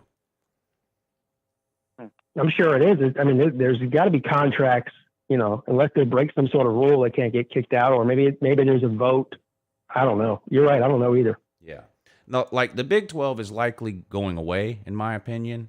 So if no one picks up, if no one grabs Texas Tech, that doesn't mean the Big 12 kicked Texas Tech out. That just means the Big 12 went away and no one else grabbed Texas Tech. It just seems so they got left out. really hard to do that. Yeah. So I don't know about all I cannot believe how the world of football has turned up on its head in this past week, man. Yeah, I don't want the 20 teams. I don't want and it's got nothing to do with who the 4 teams are. I don't want. I like having the different conferences. I mean, I don't want to get to a system that's quote unquote fair. I mean, all I hear people do is complain about the NFL and brag about how much more they like college football than the NFL. And then they spend all year long going, oh, I hate the polls. This isn't fair. The SEC's got 14 teams. They don't all play each other. How do you really know? That's college football. I don't want 2 conferences of 20 teams each that play down to a Super Bowl. I mean, that's what the NFL is. It's the AFC and the NFC. They each have their own playoffs, and then the 2 winners. I don't want that in college football. Don't we want to argue? Even if we go to a 12-team playoff, don't we want to argue about why did the 4th place SEC team get in over the 2nd place AAC team? Don't we want to argue about that? I mean, I know when it happens, we complain, but that's part of the draw of college football, isn't it? That it is a poll, that it's not a scientific thing like the NFL is. I mean, all I ever hear is that we hate the NFL. So I like that. I mean, it's never going to be fair. There's 130 teams right now. It's just never going to be fair. Right. I mean, And I don't hate the NFL by any means, but I like the NFL for what the NFL is. I don't want college football to look like the NFL. That's the difference. Yeah. Here's a hot take. Monopolies are a bad thing. Right. I agree. And yeah. I mean, a super SEC with Michigan, Ohio State, and shit would be basically a monopoly on college football in one conference. Yeah, I don't want to see that happen. I mean, I love the SEC, and okay, you get Texas and Oklahoma. Now we got 16. Okay, fine. Let's find 3 other conferences with 16 teams, and that's football. Quit letting like you went to UAB today. UAB is not getting into any power scenario, whether it's 5 or 4 conferences. They're not getting in. So let's stop pretending they have a chance at making the playoff. Let the schools that are left over do their own playoff. The FCS doesn't complain that North Dakota State didn't get into the playoffs. You know what I mean? They know going into the season they're not getting in. So they have their own. Yeah. Let the teams that are left out of whatever comes about conference-wise over the next few years, just do your own playoffs. stop telling UAB they have a chance. Like right now, Cincinnati, no chance. Boise State, no chance. Central Florida, no chance. They just don't. Not with the 4-team deal we have now. Stop pretending. With the 16-team playoff, I mean, they would have got in, but what the hell? All these changes in one off season. It's like they're talking about the 16-team playoff and the damn name, image, and likeness. I'm like, holy shit! It's going to be a different game by the time we get back. There's going to be 12 teams, and you know what? There might be one or two group of 5 teams that can make the top 12 every year. Chances of them winning it, very, very, very low. Very low. Yeah.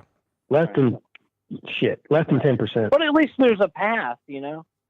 At least there's a, I mean, the reality is a 12 or a 16-team playoff makes it way harder for even Alabama or Clemson to win a natty. Never mind Cincinnati. Right. Well, at that point, I think the teams, the Bama and Clemson, with all the depth they have, it winds up the same. It may wind up the same, but it's still harder. You got to win 3 or 4 games instead of 2. I mean, does anybody think? Right. I don't. Who's the best group of 5 team of all time? 2007 Boise State when they beat Oklahoma. 2017 Central Florida. 2020 Cincinnati. Whoever you think it is. Yeah. None of those teams could have won 3 games in a row against top 10 Power 5 teams. Not a single one of them ever. No. And it won't ever happen. The depth is not there. That's great that Central Florida practiced for a month and beat Auburn in the Peach Bowl. I'm not taking anything away from Central Florida. But what if the week after that, they had to play Ohio State? And then if by some miracle they won that game, then the week after that, they had to play Clemson. I mean, that's what you have to do now once we go to a 12-team playoff, whether you're Alabama or whether you're Cincinnati. That's what you have to do to win a national title. You've got to beat 3 top 10 teams in a row. One of them coming off a bye week. Right. I mean, so, yeah. You know, I don't know. But to get back to the original thing, I don't want the SEC to have 20 teams, especially if that means adding Clemson, Florida State, Ohio State, and Michigan. I mean, I don't want that. It's ridiculous. Yeah. No, it sounds ridiculous. It really does. Yeah. I want the ACC to go out and get. I want the ACC to get to. That's what I want. Improve by addition. Add Notre Dame as a permanent. That puts you at 15, and then you got to go out and you got to get whatever they feel like is the best team after that. If it's West Virginia, then it's West Virginia. I hear what you're saying about Cincinnati. I'd be happy with Notre Dame. Ohio's a great recruiting state. A lot of talent there, and Cincinnati. Yeah. Hell, Butch Jones was winning 10 and 11 games at Cincinnati. So it's not like this is the only time Cincinnati's ever been good. Yeah. Listen, I would.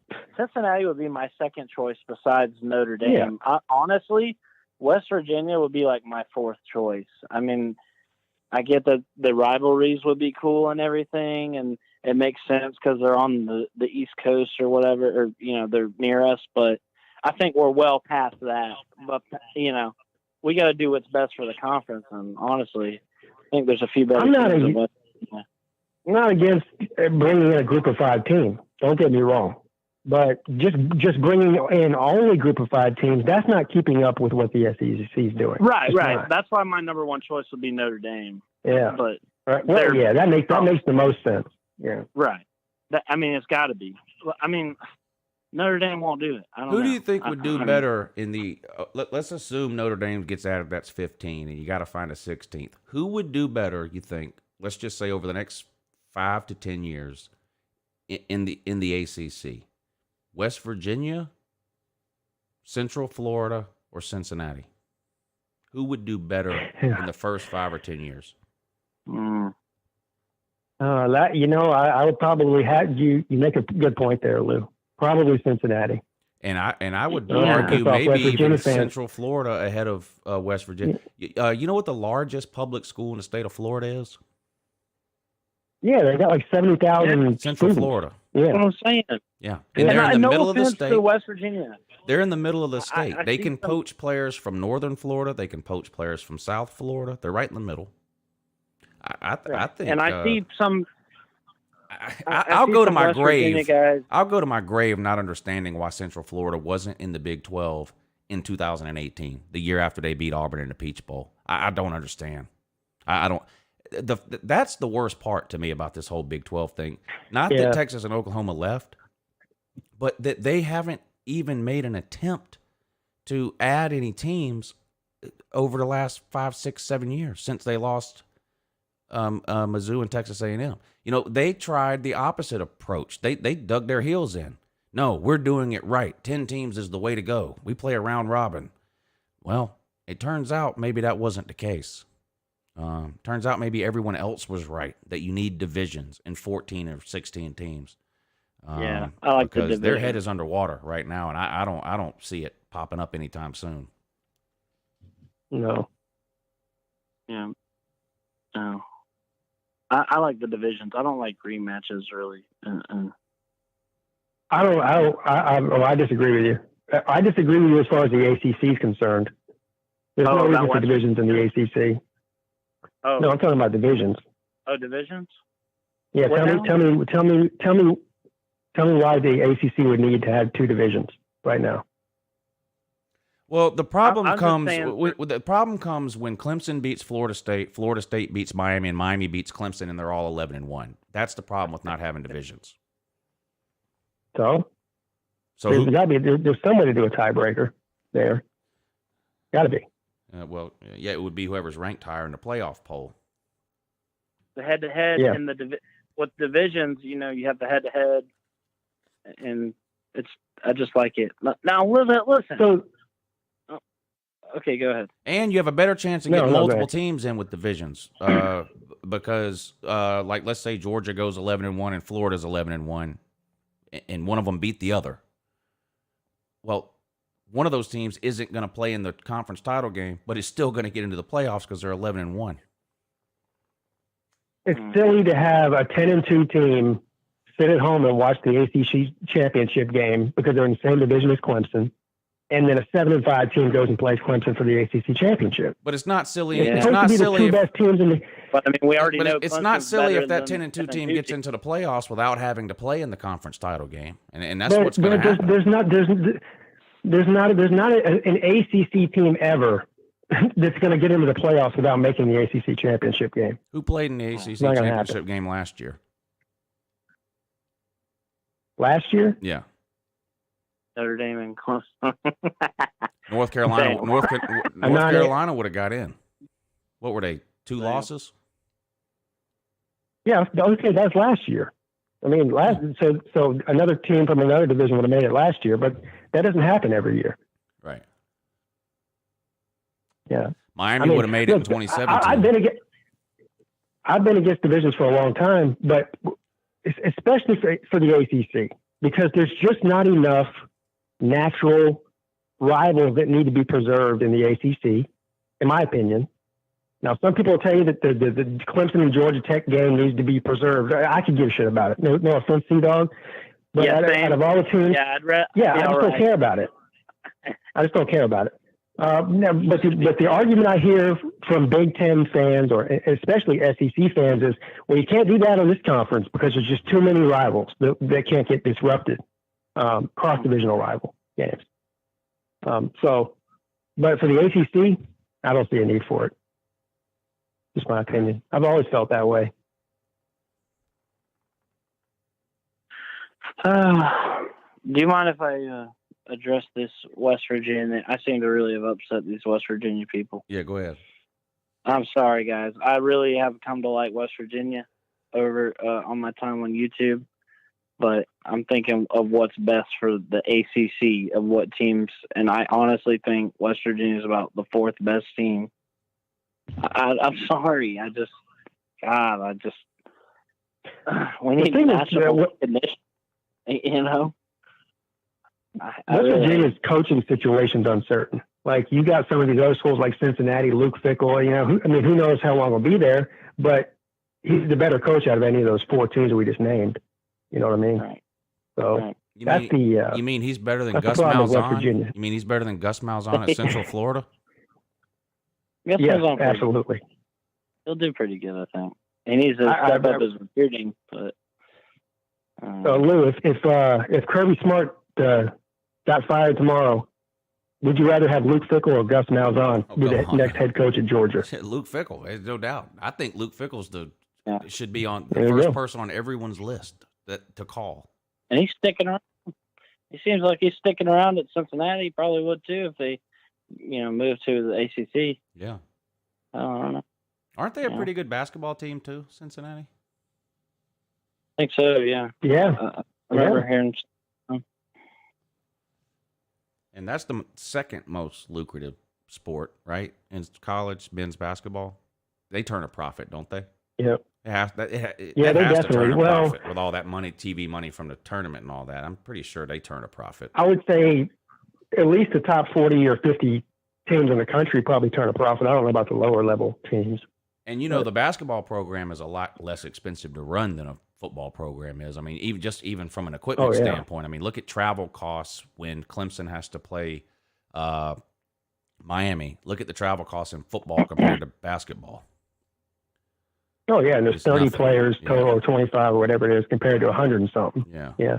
And then all the equipment. And coaches too. I mean, hell, a football team has what?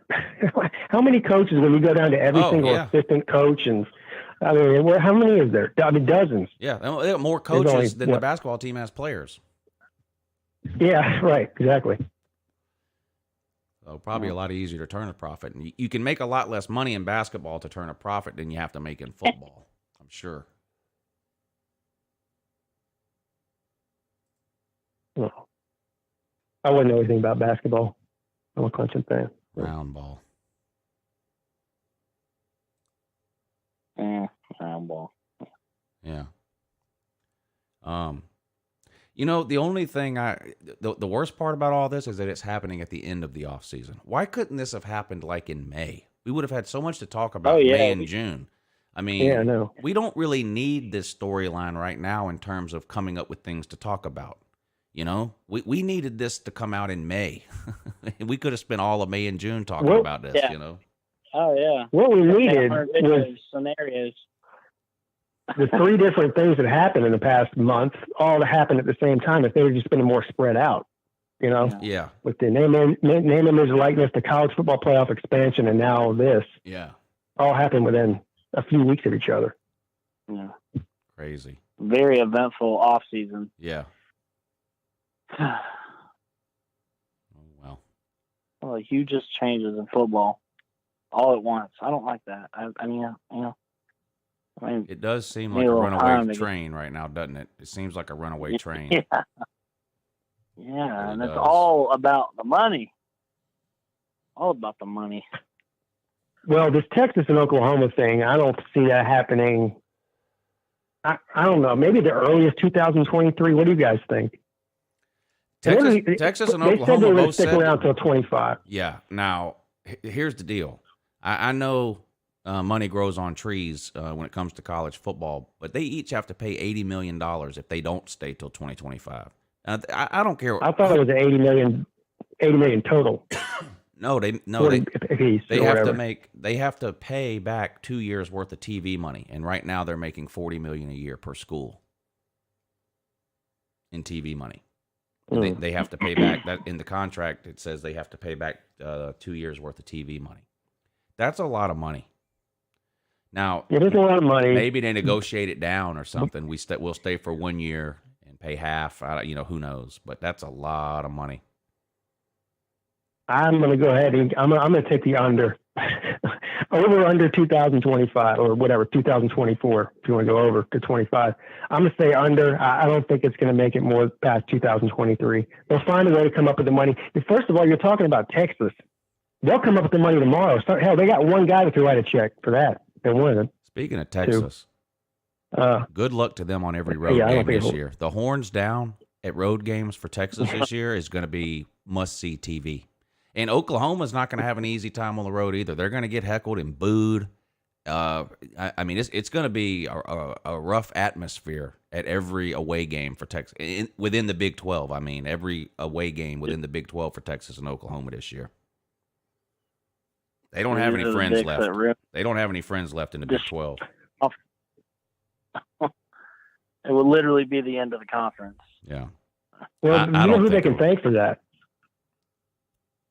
Would thank themselves. Yeah. It'd be Well, yeah, demoted. but, a person in particular. Tom Herman's the one that started making this big stink over the horns down thing publicly a couple of years ago, and which is the stupidest thing to possibly do, because you start telling a bunch of college football fans not to do something, they're going to do it more. Like telling me to stay out of the UAB bookstore. Exactly. You think Texas thinks the SEC office is going to protect their feelings with the horns down thing? No. Because they're not. Well, they might think of that, but it's not going to happen. It's going to get interesting. All these amazing non-con games that we've been bragging about that are scheduled for the last 10 years, all those are out the window too. You can forget that. Oh yeah. We had a home and away. That's true. Georgia had home and away scheduled with Texas and Oklahoma. With Oklahoma, yeah, I was looking at that this year earlier today. I mean, we'll still play there eventually. We'll still play there eventually, and they'll still play in Athens eventually. But still, that's holes on the schedule now that have to be filled in. But I've been bragging for a long time, not just about Georgia, but all these teams that have gone out over the last 10 years and started to schedule these big non-con games and actually doing home and home series instead of neutral sites, and all that shit's out the window now. Yeah. God, there'll be hundreds of games affected by that. Yeah. If there's a conference realignment is what I mean. Yeah. I thought it was dumb when Georgia and Clemson were scheduling games in 2031. I don't know why. I mean, you don't know how do you know what's going to be going on that far in the future? I don't know. It didn't make any sense to me. But I guess it doesn't make any all sense. That's out the window. If the SEC expands to a 9-game conference schedule, I don't know how much of a emphasis a team like Georgia is going to put on playing a Clemson at that point. If they're already playing 9 SEC games, I don't know. Yeah. Who knows? We might not see very many big non-con games anymore if you go to a 9 or 10 game conference schedule. We'll see. Yep. I don't know. Anyway, just about time to wrap this thing up. This was great. We talked about football for 2 hours. It's like impossible not to talk. It's such big news. Yeah. It's like, Yeah. And it gets me pissed off every time too. I mean, I'm worried for my team, man. And we're a small fry right now, and the damn ACC. I'm trying to think of what can, not get us left behind. This is a bad time to be rebuilding. That might be the most pitiful thing I've ever heard in my life. God, I didn't mean for it to sound like that, but I'm like, shit, man. Hey, if the SEC the guy said they're at the bottom of the ACC. Jesus Christ. I didn't say that. I said we're rebuilding. We're a small fry. Right now, Yeah, that's even worse. Small fry in the ACC. What do you want me to say? We're rebuilding. We're coming off the triple option. I don't know what to tell you, man. Trying to work up a damn I'm just program here. We're starting over, basically, I really don't see any scenario where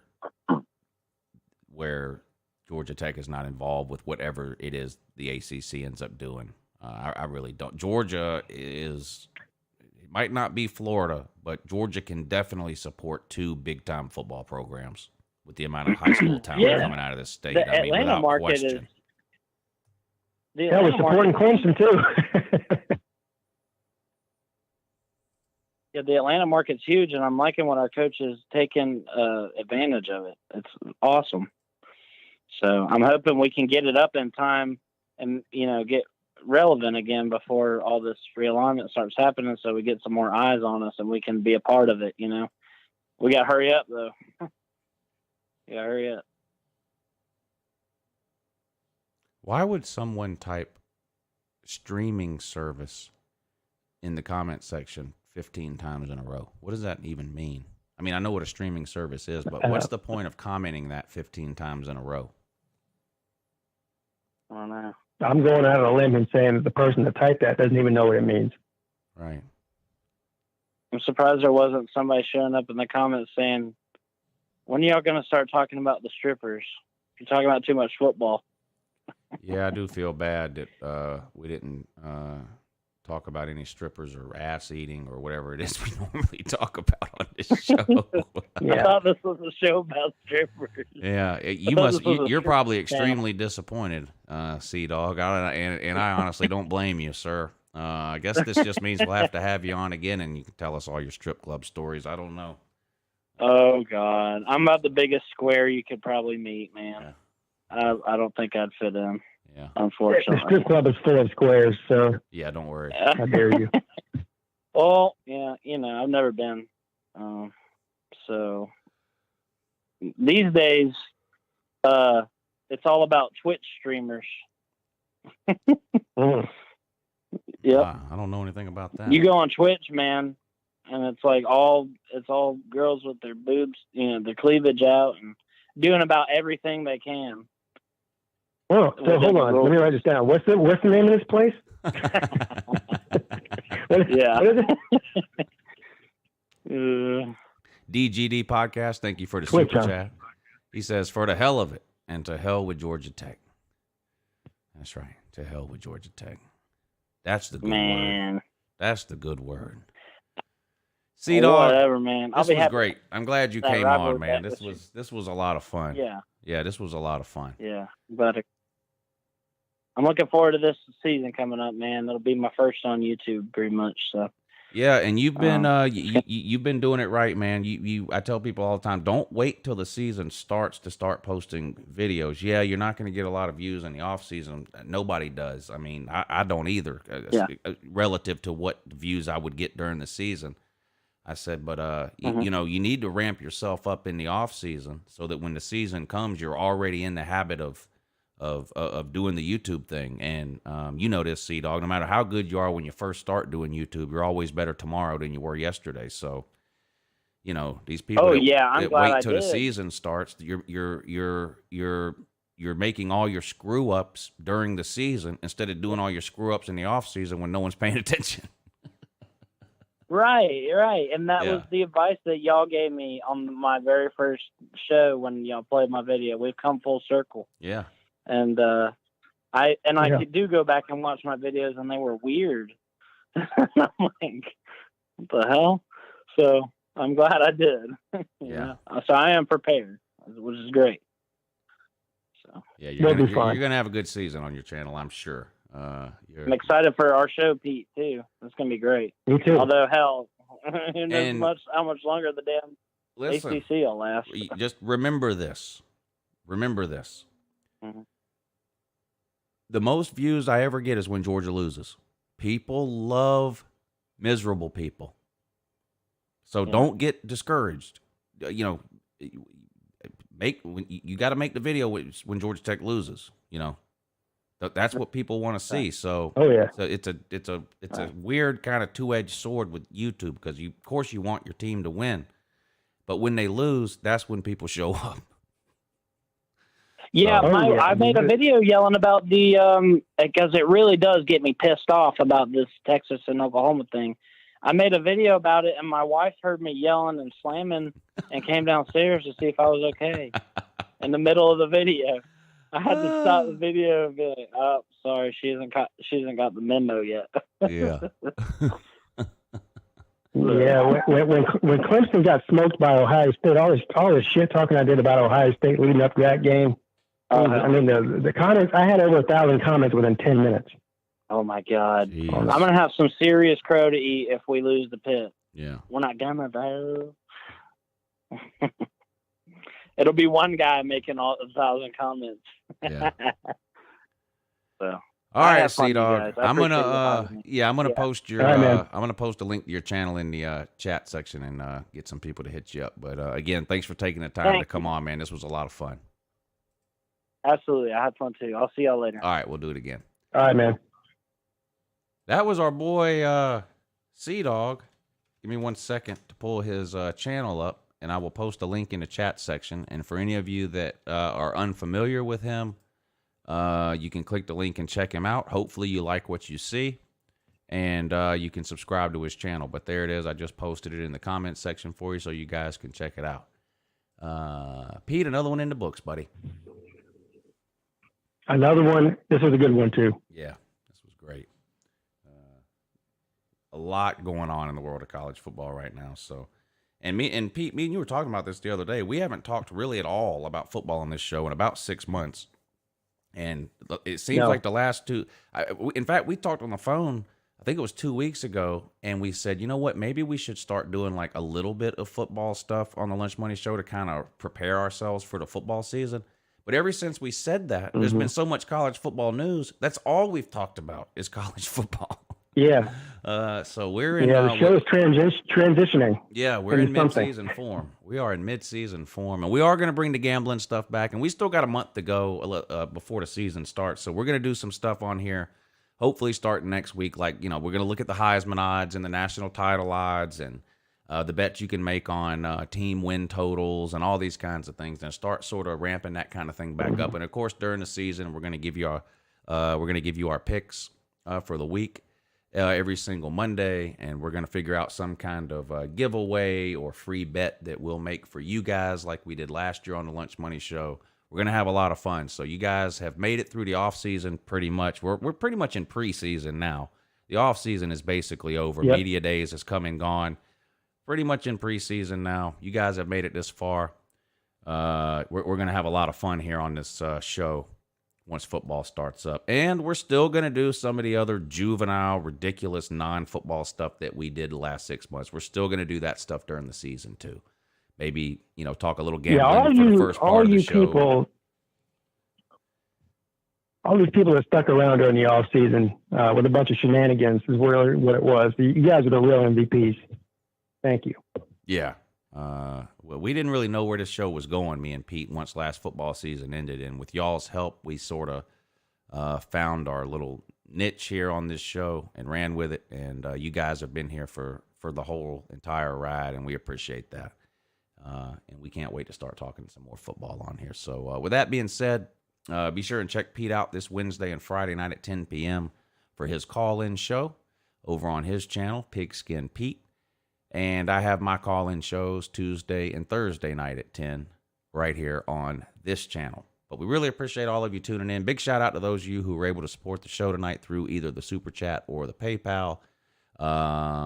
We had Colby and Nelson E. Thank you guys, which Nelson is Corn Dog in the comment section. Thank you guys for hitting that PayPal link. And in the Super Chat, we had DGD Podcast, HGB96X, John Cofield, Golden Blue Man, True Seminole came through like a champ today with 2 very generous Super Chats, Dylan Deloney, and Apex.